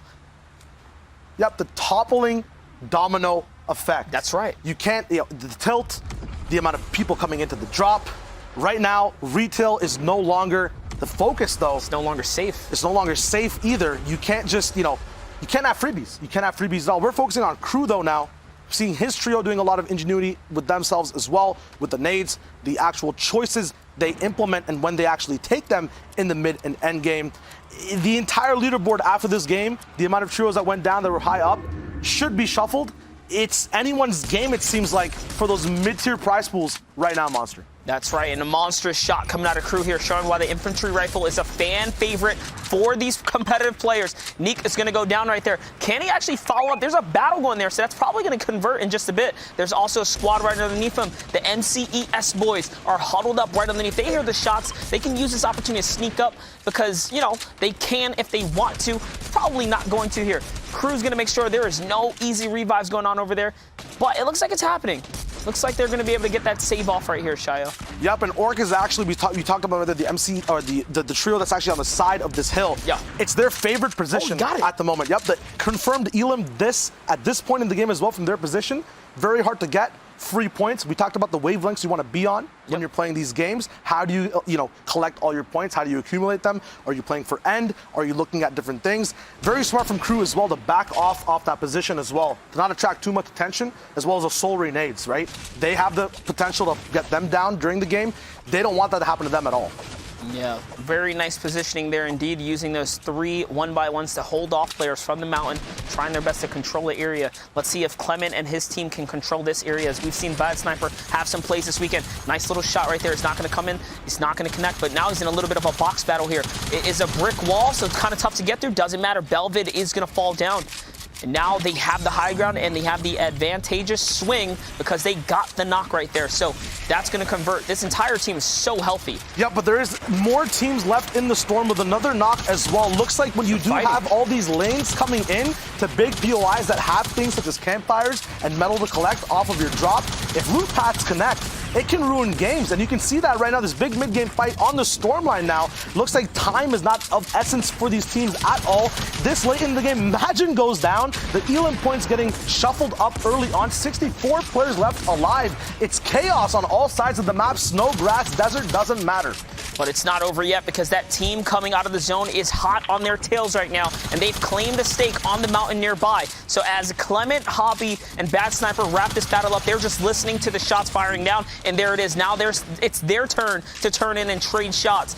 And this is aggressive. They probably had chug splashes, if I had to guess, to get their health back up, and that's exactly what happened. It's Scalar and his crew here, but they're competitive veterans. They know better than to stick around and linger around if a team wrapped up that battle. And you can see they're already disengaging. Yep, the priorities are kind of changing and ever changing depending on how much time there is left on each engagement, right? You want to get to the next zone. You can't even see it on the mini-map just yet. It's a little bit more south on the map as well. Rivers nearby too. You want to be able to traverse that as well as provide pressure. So very smart not to tunnel vision on that too much, because you don't want to be in a position that you're trying to, you're holding someone, you don't want to be held at the end of the day. So smart disengage. After the first game jitters, we no longer see any teams affected by Storm Surge this time around, which might be a blessing for Aqua, Stompy, and Shinken here, as they have no eliminations, but they had that zone favor. You can see things still sticking around the snowy biome here. A couple shots coming down here. Aqua's poised up for a nice shot, but he's going to eat one instead. So loses the bush there. That was a sniper shot, I'm pretty sure, as well. So lucky for him, he's not going to be affected too much right now. This thing's kind of take a chill. That's actually really huge, because if you notice in his inventory, he has shield bubbles. That's a free rotate he could have had with his team if one of them actually dropped a shield bubble on his bush. So now they're gonna have to adapt for that entirely. It looks like they're on that end game wavelength using minimal mats, wood mats as well, or wood materials, just because you want those hard mats at the end of the game to be able to tarp out and not get that much pressure. They're waiting on high points on the map, collecting tags for Storm Surge. They just want to hold height and use all their resources at the end of the game. But will that prove for them to get complacent and not capitalize on points near them? Will they have a surprise come out, Solo Renes or another trio like Orc on the sides of their mountains? Only time will tell. All right, little marker coming out here from Chinken, spotting out all these players in the distance here. And you got to love when you have zone like this, because look, they don't have to build. Yes, they don't have max materials right now, but they also don't have to sacrifice any material to hold the cause here on the mountain. They can just kind of stick around and watch the field unfold, which is going to be, or prove to be, invaluable for game sense coming in later, because they'll have control of the field, being that they have this location, this bird's eye view over the rest of the map. Yep, one big thing about this portion of the map as well, we usually don't see this actually, is the use of recycled mats and buildings around you, as well as a lot of high natural elements of low ground as well to hide behind cover with. Monster, if you have more mats near the end of the game and the game actually drags on longer into the 9th zone, what type of patterns do you see from trios in that situation? It's about holding your own down and trying to figure out where you want to stake your claim here, but the zone is going to push everyone out. So although our champion trio up there is looking pretty right now, they are going to have to make a move, and the team that was underneath them makes a move first, claiming the drop. They're actually going straight for the drop, so that's going to be a money play right here. G2, Tohash, Caxi, and Bella EU, one of our most consistent teams so far in the running right now. They can steal the show today if they can make another monstrous performance. There's so many squads in the running right here. Probably the most competitive we've seen. No one really in the lead by far. I think all teams in the top 10 have a fair shot at taking away the FNCS championship for the European region right now. It's a grand match indeed. These two matches will define so much for the future of these players, their mentalities going forward in other games as well, in other competitions. It's going to be a historic moment for a lot of people, winning or defeating either way. But all right, snipes are coming in at Bella EU there. He is going to get a couple more tags. Seeing some blue, but no white, so no reason to get too thirsty here. Squads are now coming in, and this is one of the most dangerous end zones that you can see in the game. Notice up in the left-hand corner, Aqua and his team are staying on the mountain, staying on the high ground, not committing the center zone just yet, because you don't want to overcommit. If you have to battle for the mountain, you want to be there first. You don't really want to have to, battle your way up. But here comes the focus fire coming in. Couple marks making, and squads are just moving across right now. We didn't see a first Storm Surge, but this next one is looking highly likely that we'll see a Storm Surge. Yep, and look at the investment everyone is making at the moment. Metal builds everywhere. We've got shield bubbles being instantly put down on base ups off of launch pads. And if you don't do it, you can see that what happened to Vorwin right now. You get beamed out, no word goes down as well. Confirmed elims. You can't be at a low point at the moment. You can't be not investing things prematurely, or you will get focused by the whole server. A little bit of a greed play here to go ahead and try and claim some of this loot down here. Now they have so much material, they can do things like this. And just having these builds here is going to be that placebo effect that you never know if an enemy's nearby. So they're just claiming more of that center territory. Fnatic Provoke's going to get taken right out the sky by Aqua here as they finally find their first elimination. They're only 36 damage above the damage threshold for Storm Surge. And that's what I talk about. I knew this next zone was going to become a problem just because of how condensed the zone was. People are just flying into the middle here. So they have to do more damage right now. Flusha actually going down to Squalls right there. Milan as well. There's so many people now playing kind of aggressively because of the Storm Surge you mentioned, Monster. It's kind of throwing game plans out of proportion. The wavelengths we touched on early on, if everyone's on that same aggressive W key wavelength, it might just prove fatal for a lot of trios in that mid ground if they want to get involved or not. Take a look here. They're going to get the first stake at the next set of land, claiming this territory here. Hello, build himself a nice pretty house and a pretty home as they're going to set up real strong. So they have the high ground. We're leading into half in, half out zone. And Andretta is also close nearby, but look at the pinch here. You have Stompy, Chinkin, and Aqua playing so wide right now, and they want this. They want this. Aqua can say, hey, I'll help you guys get to me safely. No problem. You guys stay up there, ping people off the air, because they have zone favor right now. So this next zone is going to be crucial for them as the zone starts to continue over. Here it is. The launch pads are happening. The community plays are going down. Will they be able to find and convert on some elims? They need these knocks here, as there's only 50 players in the lobby. This is the time to cut and slice it down and trim the fat from the game.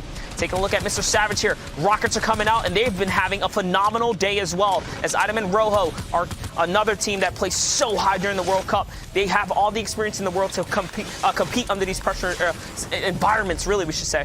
Yep, right now, Savage as well has so many options in his toolkit and his loadout to use. It's all about surviving and making sure you can use them playing safe. You'll notice he's making boxes and running back into pre-built builds to actually make sure those boxes build up first, then he's in them safely. No risks are being taken that much at all, if any. And now, the investment as well. You shoot a rocket, you have to follow up. You only have 3. Can he pick up more? 8 rockets now. Fills up on shockwaves as well. Full chug splashes. The classic infantry pump loadout, but did they overthink it? Zone coming in. So many teams now next to them. Hopefully they have a launch to get out of this situation. That's what we like to call an impact elimination. One of those mid-game elims that replenish your entire squad and gives you the valuable resources that you need to carry on. 8 rockets is going to pay huge if they can stay in the game, because that's going to be their way to take that high ground, their way to claim and hold it, really, if they manage to get there too. Yep, and let's talk about information. You saw Stompy, Chicken, and Aqua up top having height before this zone moves. You can see exactly where it's moving with the actual natural low ground on your mini map,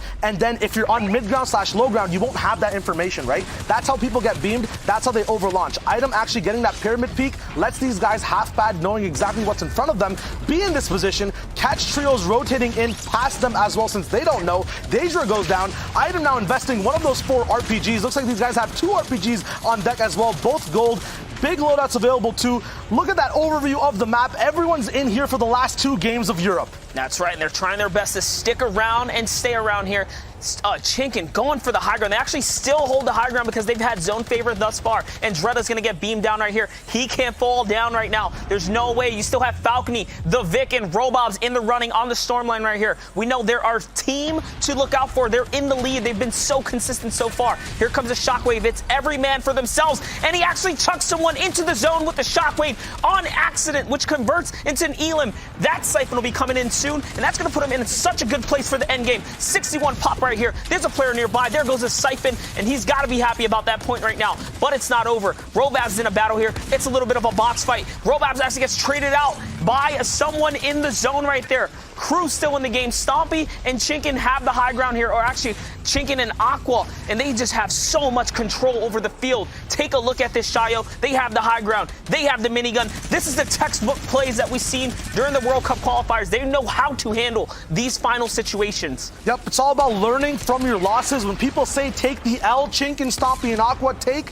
the lesson. And right now they're learning and adapting so well, using minimal and actually worse match than Metal or Brick while they're on height. It actually looks like holding height from 5th zone. It has such an investment, right? They're actually low mats right now. But with this, the pressure actually gets turned up. The dial gets maxed out because all you can really do is shoot and drop down. Aqua and Chicken out held up on one floor. Can Tohaj see that? No, actually. The zone bounces back. Although this is usually very, very good for height, it's so much better at this moment because Tohaj is going to be enticed to use that entire tarp for himself to conserve mats. They've committed so much, but they haven't found eliminations, even with the high ground. So this has not been a very effective high ground. They have no builds and no elims. They have to turn it around now. They need big frags right here. And because of the no elims, they don't even have ammunition to spare here. So yes, they have control over the field, but it's not turning into anything. And that is forcing them to just fall behind right now. Soon they're going to have to make a desperate attempt and get into a box battle here. Yep, we look at the big overlay. Chicken actually just split half of his 50 AR ammo to Aqua, so they are on their last breath on Shambles. But will 50 be enough? Ardor goes down. Can they capitalize on that elam and pick things up? White tags around them all. They need the loot. That's the most important thing. Points are great, but they're not going to be able to confirm placement. They'll get shaken around if they don't have the loot. Nice shot on Motor. That's going to keep him performance. That's going to keep him in right there. So he did confirm on it. That's at least going to be a point for them. But now it's Boyer in the low ground with a big pop on Clement. Clement, no clutching today, buddy, as he gets taken out. E11, Boyer, and Verox are still in the running here. 3 duos remain. It's going to be a 1v2v2. Quick edit right there. Can he get it? Nice trap play is going to catch Tohaj. Tohaj is out, but he got the placement points he deserved. Can these shots come up? Now he falls down here. They actually still have builds as well. It's a 2v1 situation, and Smiley goes down to Boyer's pump and follow-up right there. Shio, what an end game. I did not expect this trio to be the one to come out on top. So many storylines clashing against each other on the side of Storm, on height, on running out of ammunition. Sundown, tell me what these players invested. Tell me what they lost in this game. Well, I mean, Boyer and crew invested a lot and they got it. MMB lost a lot and they are now up against it going into the last match. Europe doesn't disappoint. We're going to get straight into the standings because that's what I want to talk about. I mean, first, it's just like Boyer, Motor, Verox, 23 points, 8 eliminations in the victory round, up into first place just behind them. Shinken, Stompy, Aqua, Tohaj, Bella EU, Caxi, Falcony, Robobs, the Vic, all on 51 points. However, Shinken, Stompy, Aqua, Boyer right there getting the victory rounds. That's going to be the first tiebreaker.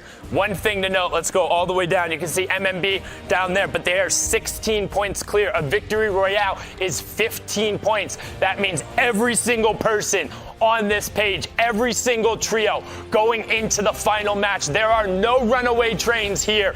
Everybody is in play. Every engagement matters. If you take a fight against one of these teams, you could be sending someone out of the match back to lobby and dropping someone in your contention. It comes down to the final match, and it couldn't be closer. I mean, just look at some of the names up here. We talked about Tohaj, Bella, and Caxi. Boyer, the original one to turn it on and go. The World Cup qualifying stars, Shinken and Stompy, with the duo World Cup champion Aqua in second place. I mean, it is loaded. And then also, Smiley, Luki, and Arthur are having a great day as well. They have been in every single endgame, anchoring in with only the 14 points, but rotating incredibly well and being there. I mean, it's so absurdly close, and this is the best of the best. 5 games down, 1 game left, but we're going to take a look at some of the highlights that came in from this last game, get you caught up on maybe some of the moments you might have missed. So this is the retail fight we've been talking about, and actually going back and checking some of the early games, Kong and crew really wanted to contest MMB the first 2 games. They were looking for it and looking to scout in third party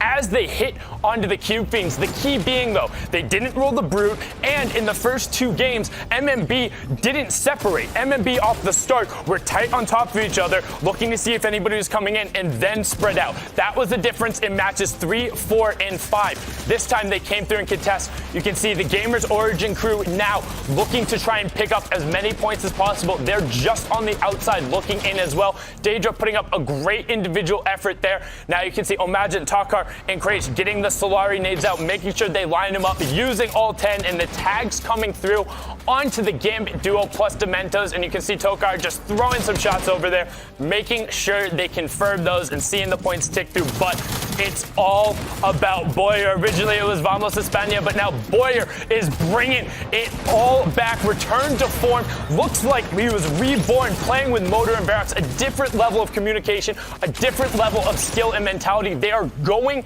at players. They want to fight. And particularly, we have now seen 2 low ground victory royales coming out, very different from the high ground gameplay, and it's just nice to see someone who hasn't necessarily been right back at the top returning to form. It's a redemption story, and he has launched his team all the way back up into first place. 5 eliminations coming out there, 3 for Verox, 23 points, and they currently sit 3 points clear of that 3-way fracas in second to fourth. But the stage is set.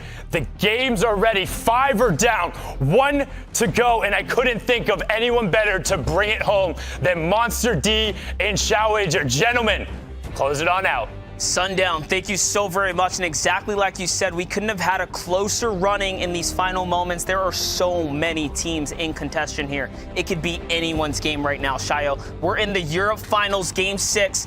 This is the defining moment for all of these guys. Who will be the Season X champion of Europe? That question is going to be answered sooner than later, because the biggest issue these guys are having near the top is their drop spot. Whether it's game 1 or game 5, that's where the issues are at. That's where they're trying to fix it up. Retail is the main focus. Who's going to survive? We see 8 different trios going there in the top 20 even. Victors as well. MMB who tried to hold it down. It's chaos on the map right now, Monster. Speaking about chaos, Gotham City has well over 3, 4, or 5 teams there. As you can see now, just take a look right here. Benji Fishy, Mitro's there. We have a weird change of events as Mongrel and his crew has also decided to land in Gotham City. So they're trying to switch it up in the final game here. They need a big point. They know they need a big turnaround because they fell from their consistency. They were targeted at Retail Row. We talk about adapting, and take a look. They had a strategy up their sleeves for Game 6. Looks like a lot of people wore the same shirts or sweaters, because another trio we saw at Retail, Ketcher actually from Atlantis, he as well is in Gotham City too. So it can only be one person's city. Mr. Wayne's not here right now. Who's going to be the one to claim the title of Gotham?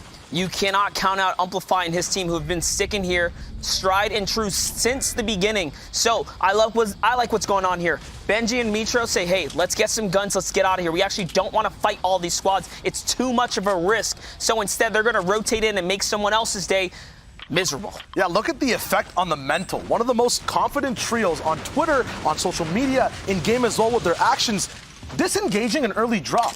Unprecedented, I've never seen it before, but Game 6 brings out the strategy and the bold choices you must make to survive and gain those points later on if possible when you're playing in the Fortnite Grand Finals. But you know what? You bet they did their homework. You bet they did their homework. These guys have had Shifty Shafts relatively uncontested. They've been splitting up. If you just took one look at the map in early game, these will be easy arrows to single out. We saw it from the beginning of the game. I called it. I was like, yo, take a look at this wide landing. They didn't even land in Shifty. They just took spots all around the side. So maybe we see a little bit of counter tactic here as they're trying to single out one player here and see what they can do. Marking a big build fight in Gotham there now. They're just trying to optimize. Yep, one big thing people like to criticize MMB for is, hey, all you ever do is land retail. That is where your brain's at most of the time. Your early drop is the reason you win. These guys have the biggest brains. They know how to actually break down retail. They know how to make a good contingency plan as well, right?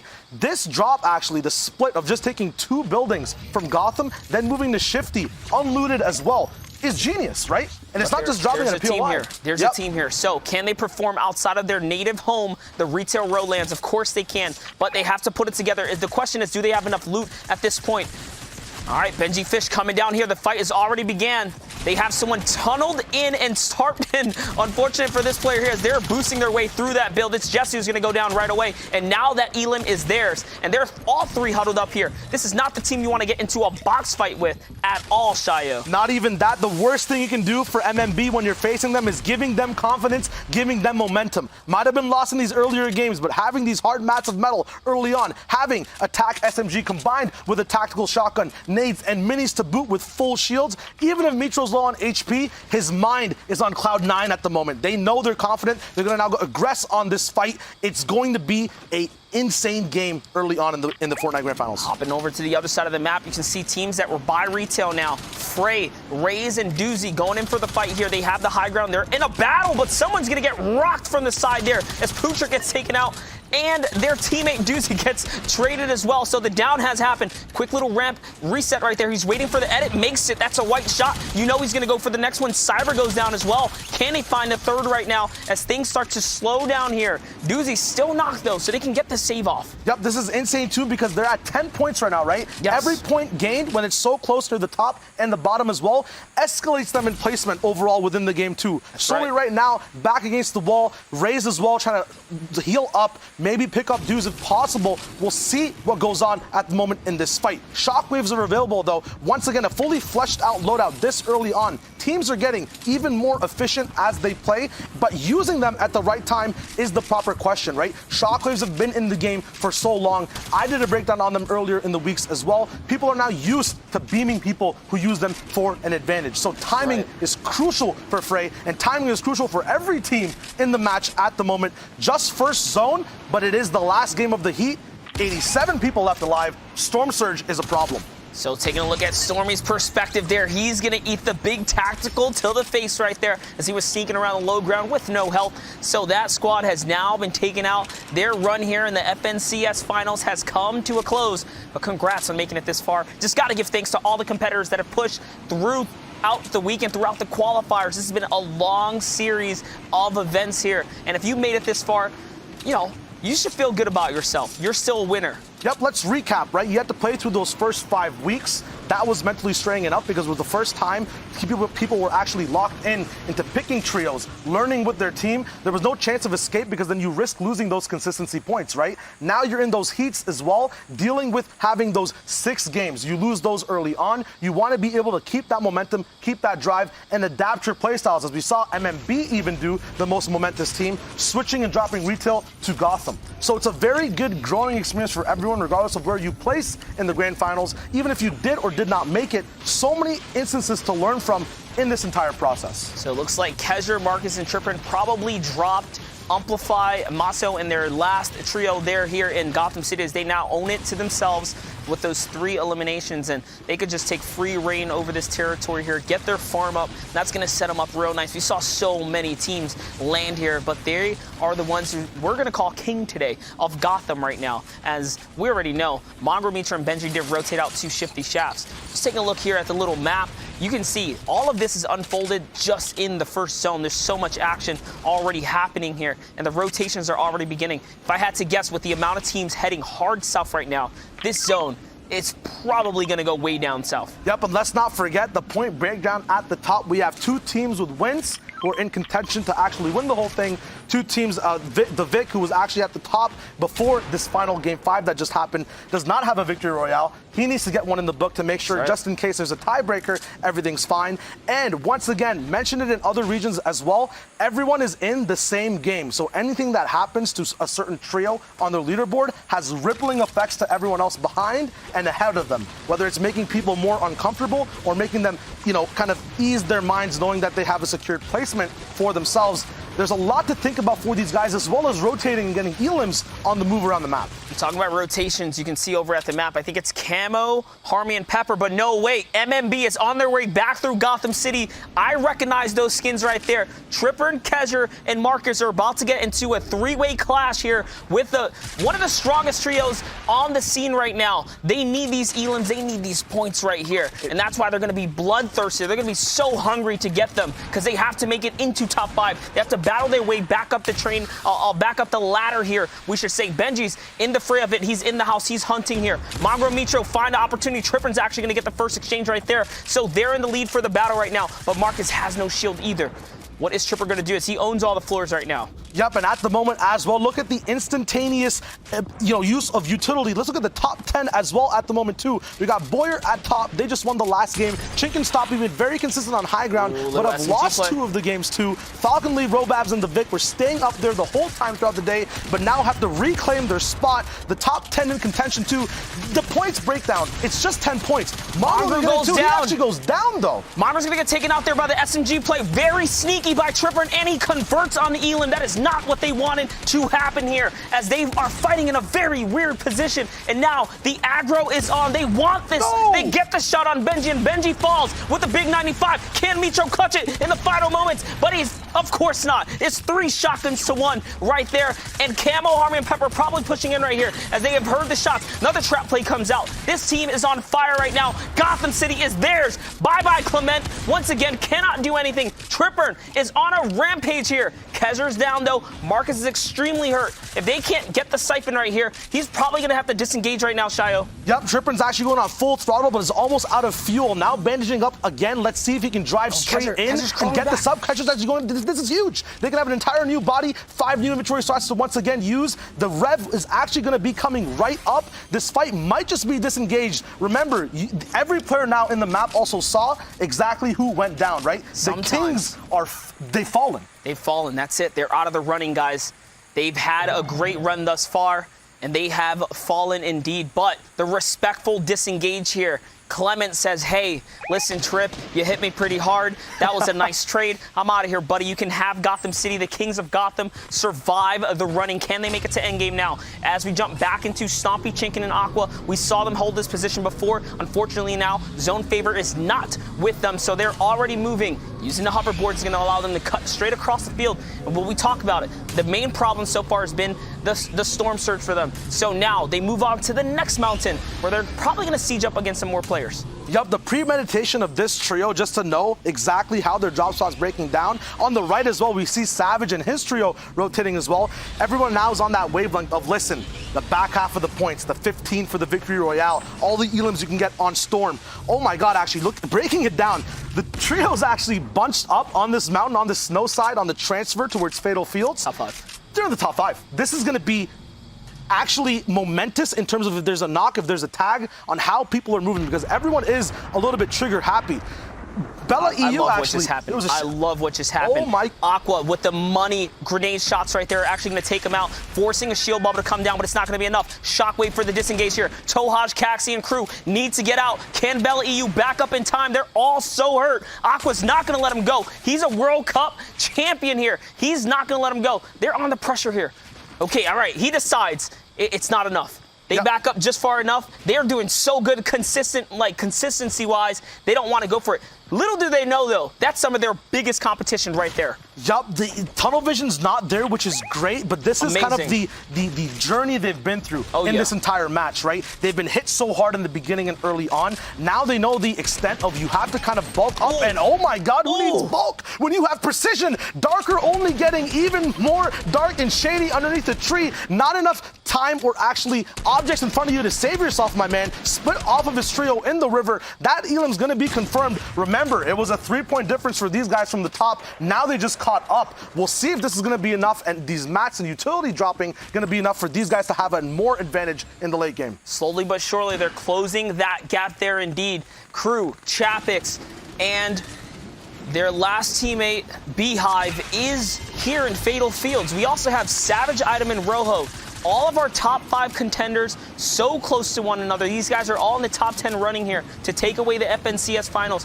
Every single engagement matters because it is that close in the final leaderboard. If you fall, you give away your position to another team who's only climbing that much higher. That's how close it is right now. Yep, and it's Savage's actual second chance, a very similar loadout that we saw before. He has the shockwaves and the RPG again, but a big cheese moment coming out in the fields. He actually goes down. That is a huge elim. A big part of that trio as well. When all 3 of them are up, that's when they perform the most. Losing one of your big links might actually be a big bump in the road for these guys to have a successful endgame.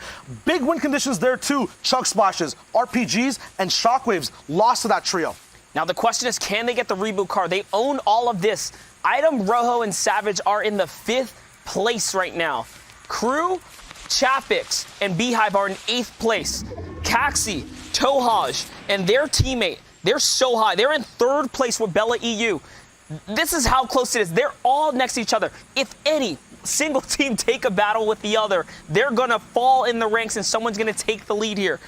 See, that's the pressure these guys are dealing with, but the zone movements still happen, right? You have to make calls. We saw it with Aqua. You still have to bulk up, but tunneling like Savage did there a little bit too hard, gauging too much in exploration. At this point, Game 6, the last of the grand finals, can prove absolutely fatal. It looks like people are actually getting trapped back on this side of the river as well in the mid game. Every moment matters right now. You want to make sure your loop path and movement is efficient, but being a little bit too efficient opens up holes in your builds, right? Using just wood, that's when SMG players want to pressure you, especially if it's this close range monster. That's right. Little did he know there was someone sneaking close by, but that's why Pate and Dreta and Ritz here are setting up the ambush. They have the slight elevation and advantage over them. Stinkers are going to be unsuccessful, at least the first one per se.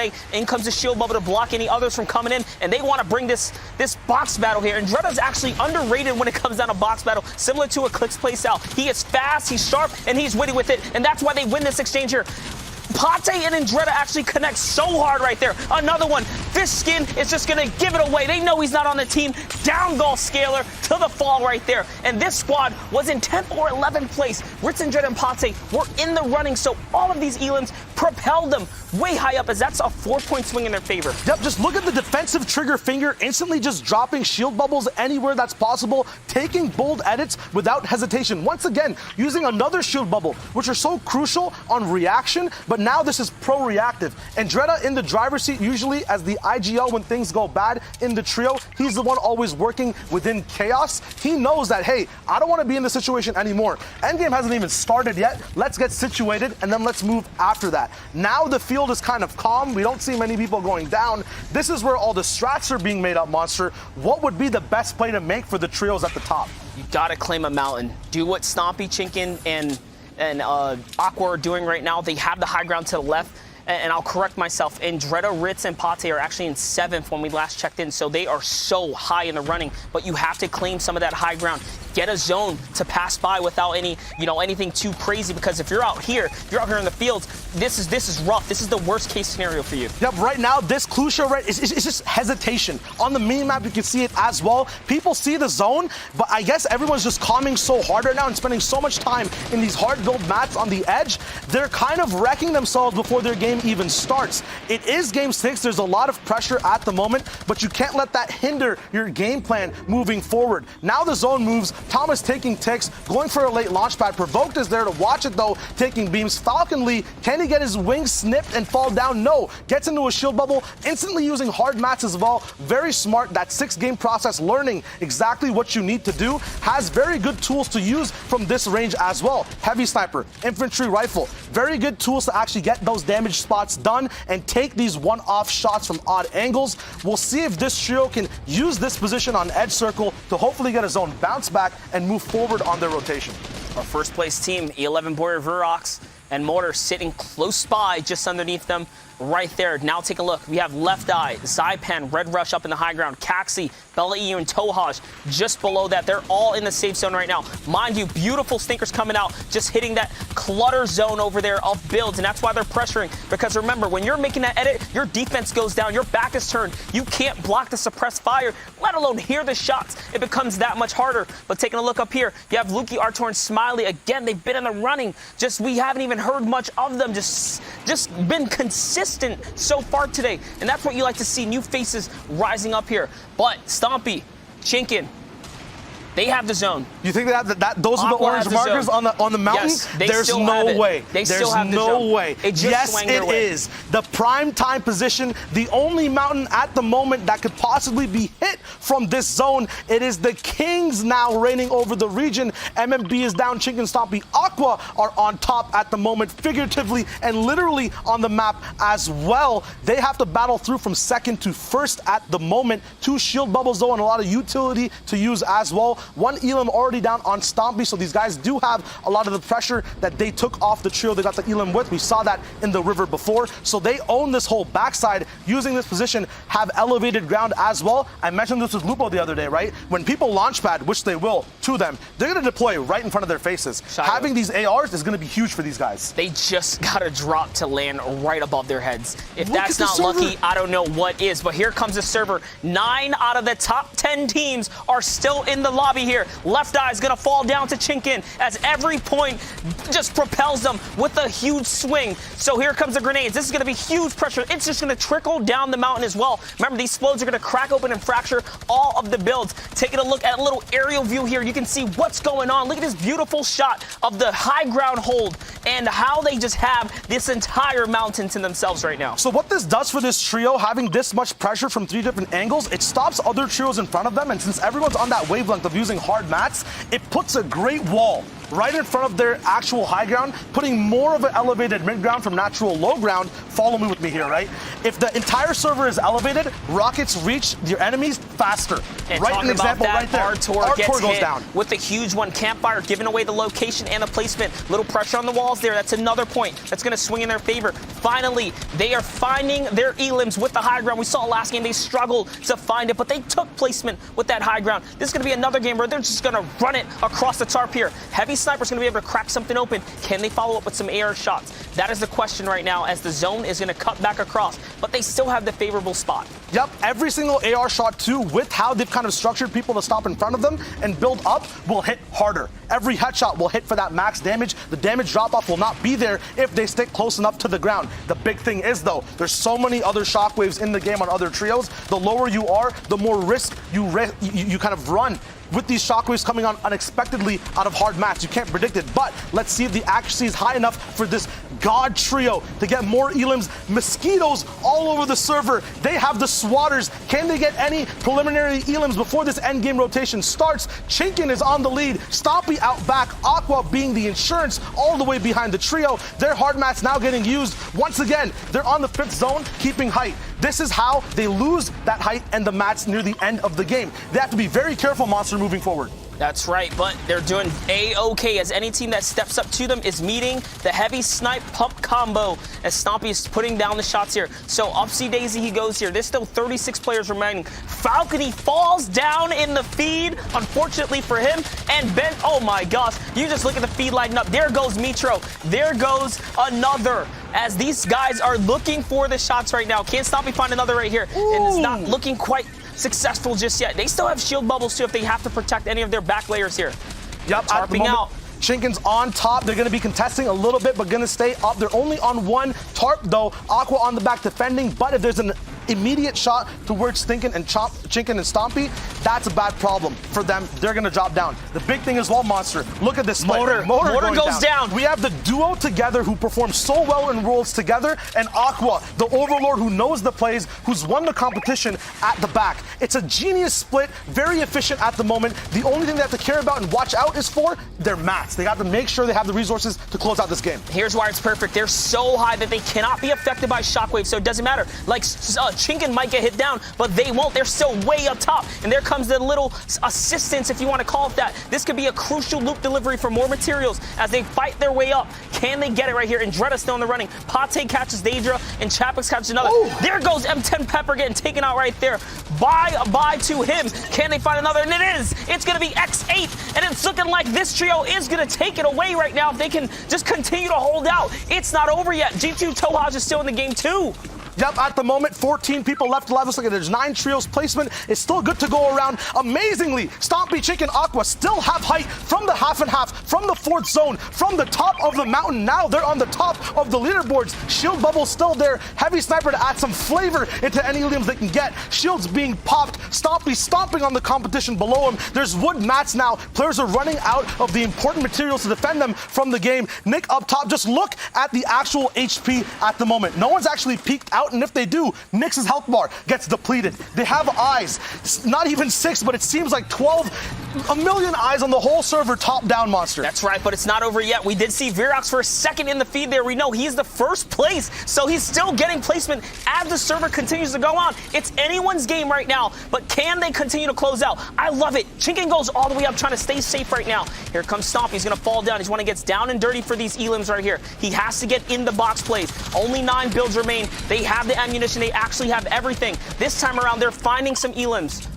6 people left alive, 4 shields up. There still is 2 more placements to go with the victory royale. Now the downsprout of builds have to come down. Waterfalls need to be there. Shockwaves go up. It's a beam. Nikeva goes down. It's a 3v1 at the moment. The big shotgun. The victors of the region. Stompy, Chinken, Aqua take it home. The Europe Finals, Game 6, the grand final. Winners of the region, 76 points. The victory royale. 10 eliminations from the trio right here, showing why they're a world-class trio. Can they bring it all the way home? We'll find out shortly with Sundown and Zeke in the studio. I mean, It's pretty definitive. Yeah, I mean, they're in first place, winning the match, took the high ground through, everyone else dropping all the way out, and I mean, what more could you ask for? The World Cup qualifying terror of Shinken and Stompy back with a vengeance, adding in the World Cup champion duo, Aqua. God, it was nuts seeing them surge in the back half, able to overcome what a lot of people thought they wouldn't be able to do. MMB falling short. Let's take a look at those final standings because, I mean, Europe was insane. What a treat to kick off the grand final broadcast. And as you can see, Shinken, Stompy, Aqua, congratulations. You are the European Season X champions, taking home your share of just under $500,000, 76 points, 13 clear, and also have to give a shout out to Andretta. While we were watching on the high ground, he went on a tear on the low ground and was just running through, basically 1v9ing and putting the team on his back to push them all the way up into second place. Boyer again making it into the end game, the victory royale clutch being the difference there between 3rd and 4th, and a nice little payday as well. And then Tohaj, Bella EU, and Kaxi continuing the trend of consistency and placement, rounding it out, just falling short. And again, we see a pretty clear drop off right there after that. I mean, 8 points is significant across, but again, congratulations to everyone here. MMB just on the outside looking in, a rough back half for them. But I mean, again, Zeke, this was so good. The gameplay was fantastic. Storylines were there. Seeing all the contested and then just the redemption. That's right, man. World champion is now Season X champion. You'll love to see it. Let's also take a look at the next page, see who came in at top 20. Don't forget, everyone has worked hard to make it here. Let's celebrate all players across EU. Hoppy, Clement, and Bad Sniper. Clement with insanely clutch plays coming out of yesterday. Some of the most amazing highlight reels. Red Rush, Zypan, Left Eye. Here are your top 20 coming out of the Season X Fortnite Champion Series. You love to see it, but again, we have season champions. We do have season champions, and just one, if you guys, congratulations, being and playing in the grand finals in the toughest region in the world, the most participated in, and honestly, I think the most aggressive overall as well. Just brilliantly done. Shout outs to everyone there who is able to perform, play in the heats, or even had a chance to compete in any one of the weekends. You guys are all great, but Zeke, go ahead, crown another Season X champion coming out of Europe. E11, Shinken, and Stompy. Coolers, Aqua, adding into that nice little trophy case he has going on. I mean, he is building up a resume and a half. You'll love to see it. Now, before we move on, we did make some predictions. We did. Earlier on in the week. Yep. And I just want to remind everyone of what all of our predictions across the board were. And it turns out that Shio Wager was actually wrong. Look at that. We all predicted Stompy to Shinken and Aqua to win, and Shio Wager predicted Mongrel, Mitro, and Benji. Man, what happened, Shy? I mean, you know, what's going on here? I've been duped, bamboozled. I feel cheated. Did you see that? Did you see that? That was me. No, come on. Come on. Please. I guess In all when you're wrong, you're seriousness, wrong. we need Shy, take a bow. Take a bow. All of us got were it. very definitive. We saw what MMB have been doing. We saw when retail was uncontested. Basically, everyone thought it's like, well, it's a battle for second. Shy from the beginning had been adamant that something would come through, and in particular, he was the only one out of all of us and Bala combined to not pick MMB, and on top of that, pick the correct trio out of the entirety of the European region. So just from us to you. Yep, you know what that means. I guess we have to return the tub of mayonnaise we got. Stop it. No instruments on the set, Zeke, but we do have a winner package coming out from the E11 duo and the World Cup duo champion, Aqua. This is a trio that is able to execute on their game plan. They're about consistency through the end, taking fights when needed, and making sure they close out the fights. And the key is, too, if you notice the names they're taking out at the end, they're very consistent. They're directly impacting results by picking up people who are right there, because we're seeing roughly the same 5 to 10 teams making it consistently through to the end, and they were better than all of them. Man, just what an incredible day of Fortnite. Europe showing up and like talent across the board. So much wonderful play. You love to see it. I cannot be excited and more excited. And you think about it, we still have 3 more regions crowned. Yeah, we still have 3 more regions on the broadcast. We will be covering NA East and NA West. We'll have some peek into Brazil, but just we see what's going on in the high ground. The one thing I want you guys to kind of look at in the top left when you get a second, oh no, not from this game, apologies, but just running through and their ability to not, we talked about it yesterday, how often do shots get returned towards them? When they establish the high ground in a meta where there are shockwaves, where there's RPGs, we saw them get shockwaved at maybe twice, and they had a player above that 7-tile reference mark and then supported him to maintain the control. Just brilliantly done from them. Every little moment mattering. And when you're that cohesive as a trio and you plug in Aqua, and I say that because Aqua is so versatile. His ability not only to play solos or fill with a dual partner or fill into a trio, that when you add him to such a power trio, and I think he acts kind of like as an anchor for that group. As Shai was talking about, he has the experience on the stage. He's been there and he's won it all, while Stompy and Shinken didn't necessarily have as strong of a performance on the World Cup stage as they would have liked. Adding in that and then wanting a little bit of hunger, and then Aqua knowing like, we've been there, we can do this, we can hold on, because that was very similar to his World Cup run. But we talked about it a little earlier, and we have to show it, because while they were at the top, and I wanted to go into this, and Dretta is a monster. He is a star on the rise, and this is his run. Keep track. He has 2 elims right now. He has 2, and this pushes him up. There is 16 trios left. We're not in placement points. They're down a trio. Paytech is still there, and watch the run directly onto Boyer. Converts right away. That is the direct competitor, the team who won the last match, and he's tunneling through. It is nuts to think this kid ran through the final week of solo qualification, went on the stage. He's so young, he's so confident, and he's so happy the entire time he's playing. He looks to be aggressive, looks to find picks, and all he wants to do is play Fortnite and win.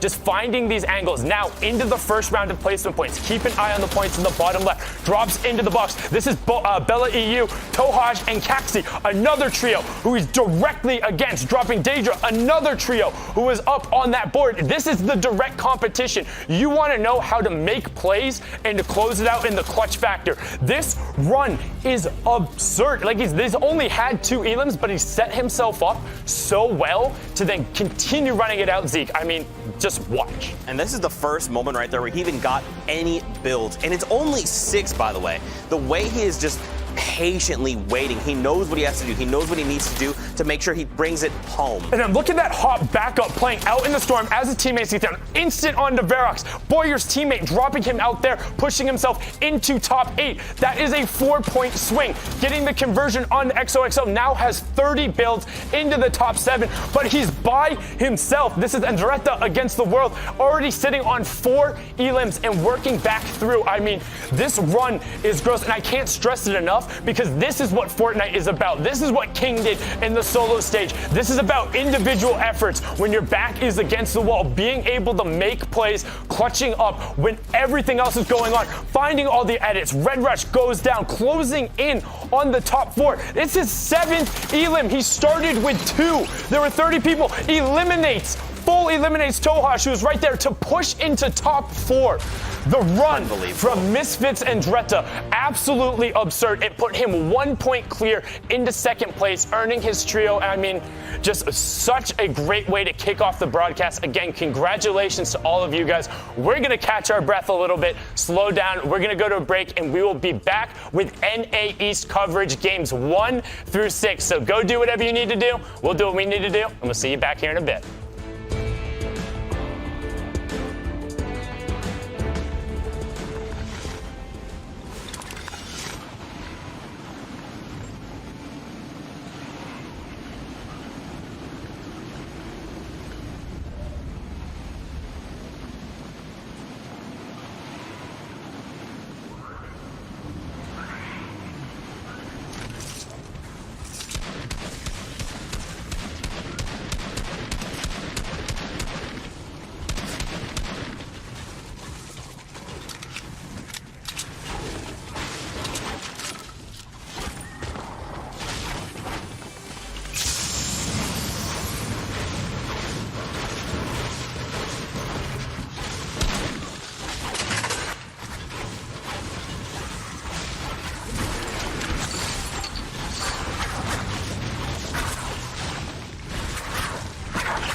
Hello, family of Fortnite. BallTW here, and throughout the Fortnite Champion Series, we're going to be trying to get more acquainted with the world of competitive Fortnite. Today, we're going to be discussing the 3 different stages of a competitive Fortnite game: the early game, the mid game, and the late game, and what different players have as their goals during these stages in order to achieve the ultimate goal, the Victory Royale. Let's start with the early game. Also called the looting phase, this is where all players are attempting to secure their chosen landing spot and maximize their loot potential. In competitive Fortnite, every game matters, so players try to strike a balance between high loot opportunity and safety so as to not waste a game by being eliminated early. Do you drop at a high loot POI like Retail Row or Paradise Palms? Or land at a safer POI on the edge of the map, where less players drop because of less loot? Regardless, the goal is common, whether you take a passive approach by looting safely on the side of the map, or an aggressive and risky approach by letting others loot for you and finding early eliminations. Now that we know what the early game is, what should we be looking out for during this stage? First things first, being contested.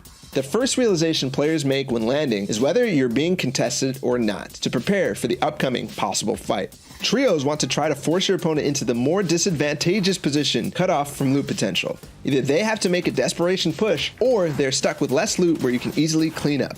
That's just the beginning, as even though it starts off high intensity with all the different POIs being contested, it quickly slows down as the rotations begin towards first zone. Looting doesn't end here, and most competitive players will have a loot path which optimizes their possibility for finding the crucial mobility and weapon upgrades. Thanks to the new battle map feature in the replay mode, we can study these loot paths and rotations quite easily these days. So go check that out in any replay from the Fortnite Champion Series by going into the Compete tab and finding your favorite player. It will vary from game to game, but generally, we move into the mid game around the middle to end of second zone. The mid game is the calm before the storm, before the storm circle gets too small where it forces the engagements. Most players' goals aren't positional, but in some cases, depending on how the early game went, you again have to strike a balance, this time between looting and farming, or going for the best position. Looting could include playing extremely aggressive to earn yourself other players' loot. In trios, it's much harder to play that aggressive playstyle, since fights take longer and cost more. You want to be efficient with any rotations or fights you have to take. You don't want to spend your precious mobility, valuable resources, or health. This is why you'll see a lot of the top players look directly for center zone in the mid game. When you're in the center zone, you end up giving yourself the most chance of being in the next storm circle when it gets revealed. You'll then have to go less distance and thus spend less materials. Finally, the end game, the most exciting, hectic, thrilling, and difficult part of competitive Fortnite. Experiencing an endgame can be confusing and hard to process, but it will also be one of the most rewarding and fun times to play and watch. This is when you take all the advantages you built in the early game and the mid game and use them to push yourself to a victory royale, and also find as many eliminations as possible. In the current Fortnite Champion Series format, every elimination matters, just like it did in the World Cup. From 6th zone onwards, where the calm from the mid-game explodes into a cacophony of tunneling, mobility usage, and shots being fired, you'll see teams go for the ever-so-advantageous high ground, where they can tunnel very cheaply and have the most opportunity on the rest of the server for elimination, as they have the top-down view. You'll also see teams call out the need to find a good layer, which is away from other players, both above, below, and horizontally from you. You'll see teams desperate for the extra materials to last them through to the full zone closure, going for impact eliminations, where they can top off on resources and power weaponry of their fallen opponents. So, whether you're watching or you're joining us on the field, take stock in the stage of the game. The early game, when you're trying to get the best possible loot while it's still available. The mid game, where you're balancing positioning while maintaining what you built during the early game. And finally, the end game, where you spend all the advantages you set yourself up with to earn the Victory Royale. Use this to form your game plan in order to earn as many series points weekend after weekend. And maybe next time, we'll be watching and highlighting your top plays. This was BallTW, and I'll see you in game.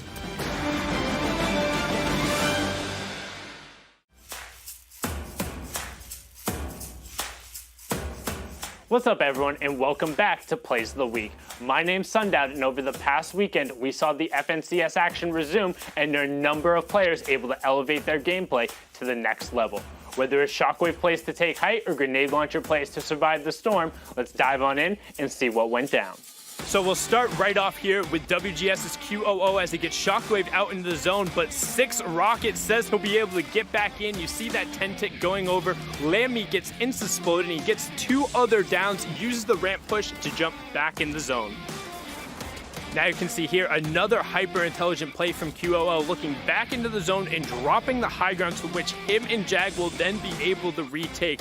2 against the rest of the lobby, but it doesn't matter when you have this positional advantage. Some great shots, great explodes raining down, and QOO will be able to wrap that one up with a clutch finish from the low ground with the Shockwave play.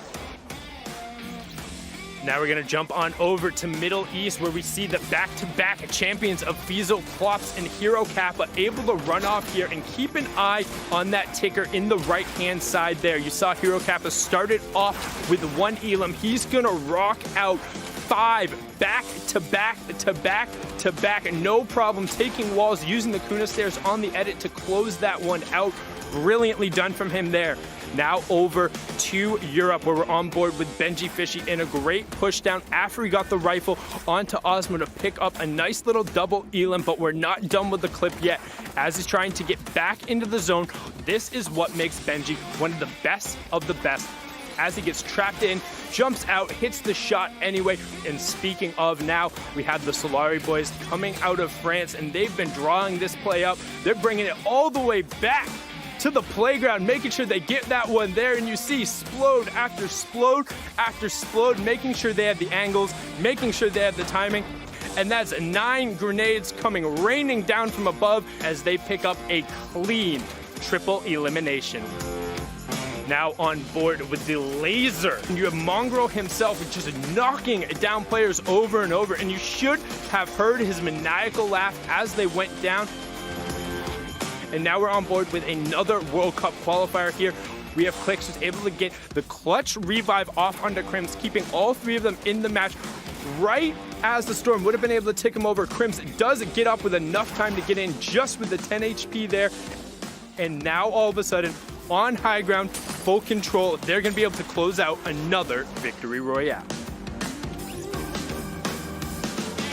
Now on board here with Clarity, who is putting the G in his name as he gets the rocket shot out there from the side of the zone. And this is going to be a nice little 1v3. You can see Tfue goes down, but a quick flick onto 72 hours puts him into a 1v1, and it's Clarity against Cloaksy. But you can see he has the zone, he has the positioning, and it's just a G thing. Riot Squad, Clarity G, closing it up and getting the victory royale there. But now, Raised by Kings, J-Love, a great little trap play in the edit to get out the side, but can he close it out?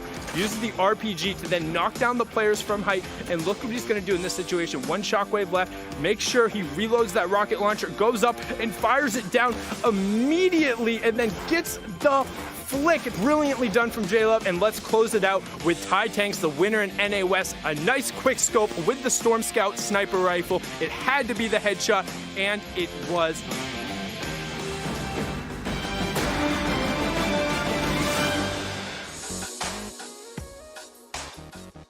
Hey guys, Shadow Wager here, bringing you a breakdown on one of the most dynamic, flexible, and clutch items every trio is utilizing in the Fortnite Champions Series, the Shockwave Grenade. We're going to be taking a look at some of the basics on how it's used and misused at crucial moments in the game, and how to adapt and play against them towards the end game. To get started, let's get a refresher on what shockwaves are and some of the basics of using them. Shockwave grenades are a utility item that drop in stacks of 2, with a maximum stack size of 6. When thrown, the shockwave launches anyone within its tile and a half radius far distances, destroying builds in the process, with the added protection from fall damage for the players who use them. The most effective way to gain maximum distance is to time your jump well with a shockwave right below you, angling yourself above it for higher vertical movement, or towards the side of it in midair for horizontal coverage. If you do use a shockwave to rotate through builds late game, you will only be able to go through about 5 layers of wood, brick, or metal before you come to a stop. When going for height, if you don't get stopped by any opposing player's builds at all, you can reach upwards of 7.5 tiles in height, giving anyone above you a surprise and changing both yours and your enemy's game plan in a split second. Although really easy to understand and use individually, once entering the atmosphere of trios and teamwork, the use of shockwaves enters a whole new dimension.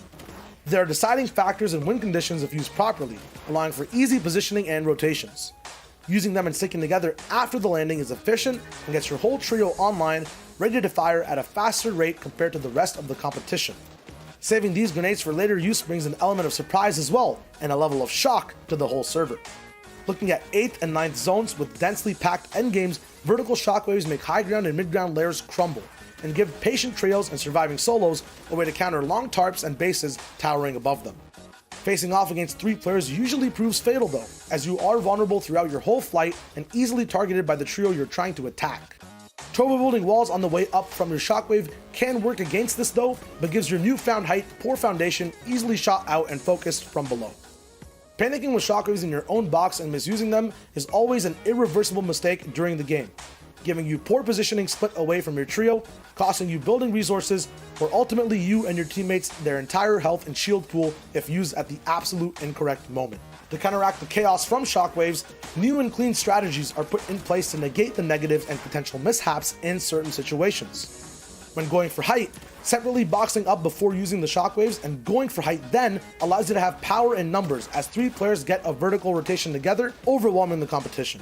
Discovering new positioning and shockwave throwing angles and targets within your box might keep your trio and teammates closer together when using one shockwave to rotate, saving crucial mats and attracting less attention during your mid-game rotations. You also save your total shockwave count by doing this, allowing for more opportunities to challenge high ground, grief low ground in the endgame, or rotate mid-game. Countermeasures can be taken too, such as keeping a teammate higher than normal, multiple layers above you, as in the event of a vertical shockwave, you still have someone up high who can rain down and support your trio on a retake. Keeping your own shockwaves handy is a way to counter anyone taking height off of you as well. But if both trios play mind games and the circle gets smaller, smaller, and smaller, the more likely a chance there is for a messy, repeat shockwave circus happening all at the same time. Player after player gets sent flying in the sky, with teammates all getting sent around in and out of the storm, off their tarp layers, and splits costing your trio more mats and resources than normal. Identifying these mistakes, staying in your lane, and watching teams move is a good way to anticipate and prevent disaster from striking before it happens. Although an item overlooked as simple mobility at first, the potential and efficiency of using shockwave grenades as a trio separates the good players from the great, and practicing, reviewing, and watching how plays are set up before they happen is a good way to keep in the loop, improve on mistakes, and get better retakes on height when using one of the most versatile items in the game. Keep your team's position in mind while breaking, jumping, and blasting into the air until you get it just right, and who knows, maybe you can have that top play or amazing clutch that saves your team while competing in the FNCS.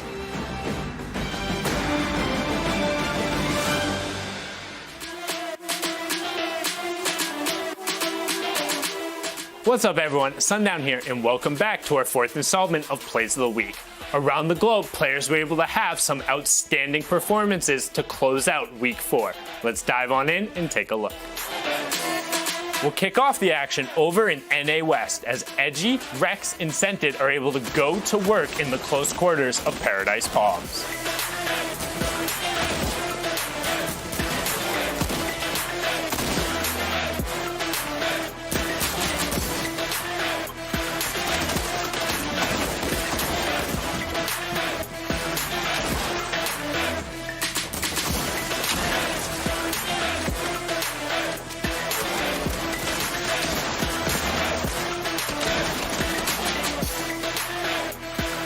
Staying over in NA West, we're gonna watch as Wavy Jacob makes the controller gang proud, rocking off Elim after Elim to take the victory royale.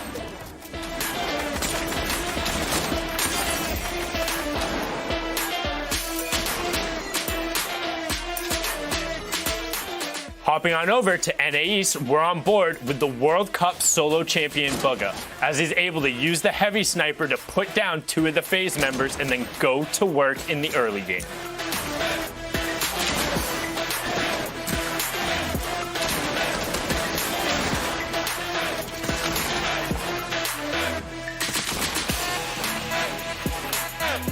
Staying over in NA East, we're on board with Misfits Clicks as he's able to win 2 1v1s to clutch up the victory royale.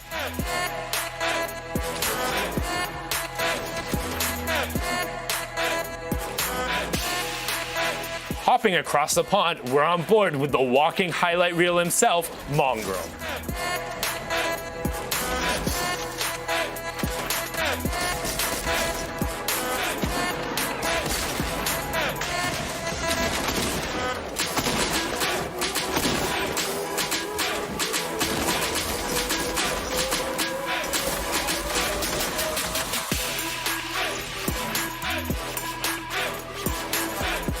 All All hail the Meta Masters. And no, this time it's not Psalm. Europe finally hopped on the mech train as Alocrats, Thomas HD, and Klusha are able to rain down missiles from above.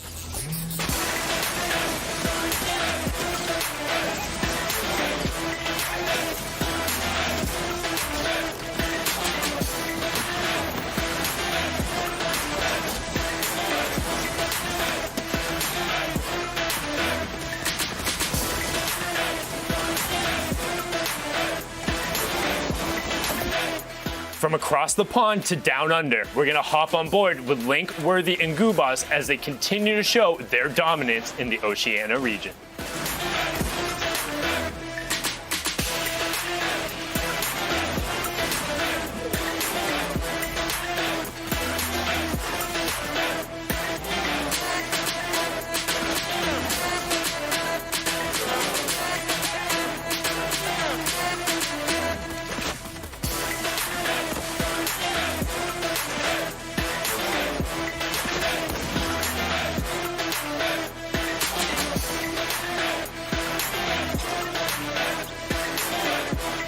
Hopping over to Asia, we're on board here with Bob XDO as he's able to put his rifling skills on display and then run the rest of the lobby with his pump shotgun.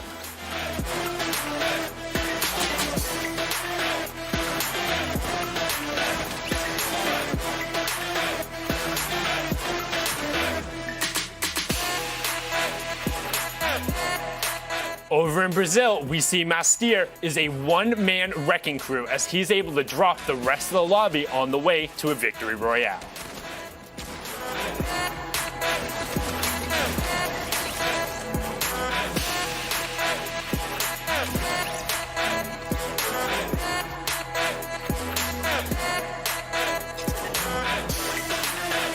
Finally, we'll round out plays of the week with XP Nijby able to go to work with his epic tactical shotgun and clean out the rest of the lobby.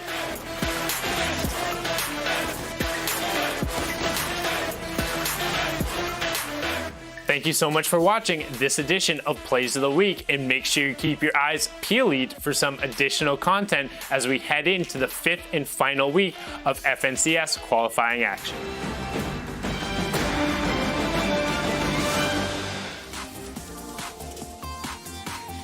Hey guys, Shio Wager here, and today we're going to be analyzing some of the biggest and most loot-heavy drop spots in the game. From everything to loot paths, timing, and fighting, the most crucial time that sets the tone of the rest of the game is the early game and your drop spot. Top trios have developed ways to split up and attack each of their drops in their own special ways, and we're going to dive in and see some of the basics of each of these spots, as well as who's utilizing them to place high on the leaderboards. Retail Row is an old drop that returns with a new twist in Season X, with both obelisks offering high priority loot and cube monsters offering free shield and ammo drops. Getting control of this drop fast and early can put you at a huge advantage endgame, offering multiple options from increased launch pads, excess shields, diverse utility, and big hitting weapons from all ranges. This drop gets split down the middle halfway, separated into the block tops and the houses/residential side. Most of the time, looting and moving is faster at the block tops, and an increased elevation on height by default allows for an advantage to whichever trio lands there compared to those at the residential side of the drop. With 2 vending machines and multiple chests available too, the trio that controls block tops controls the entire engagement, usually being the ones to come out on top. Mongrel, Benji Fishy, and Mitro have adopted and trained at this drop over multiple weeks of the FNCS, from forcing early game fights on blacktop to coming in late for third parties from the residential side. They use every advantage depending on the type of situation they have to beat other trios and win week after week, leaving the whole lobby scared every time they thank the bus driver. Happy Hamlet has been the drop most competitive players envy, with most chest spawns and many vending machines to boot, having good options for rotations with ziplines and driftboards, as well as the option of excess loot to get snowside if you have zone. Winning this drop and having room to play is a player's dream come true. Playing this drop, however, is very difficult. Usually with 2 to 4 teams contesting you because of how abundant and plentiful loot is, you will always have an uphill fight to face and conquer quickly if you want an advantage heading into mid-game. Taking fights here is all about who engages first and who gets to third party, with most engagements ending quick, as many angles taken are vertical, making it a lot easier to hit headshots for that damage multiplier. Close range box fights are also very common, with less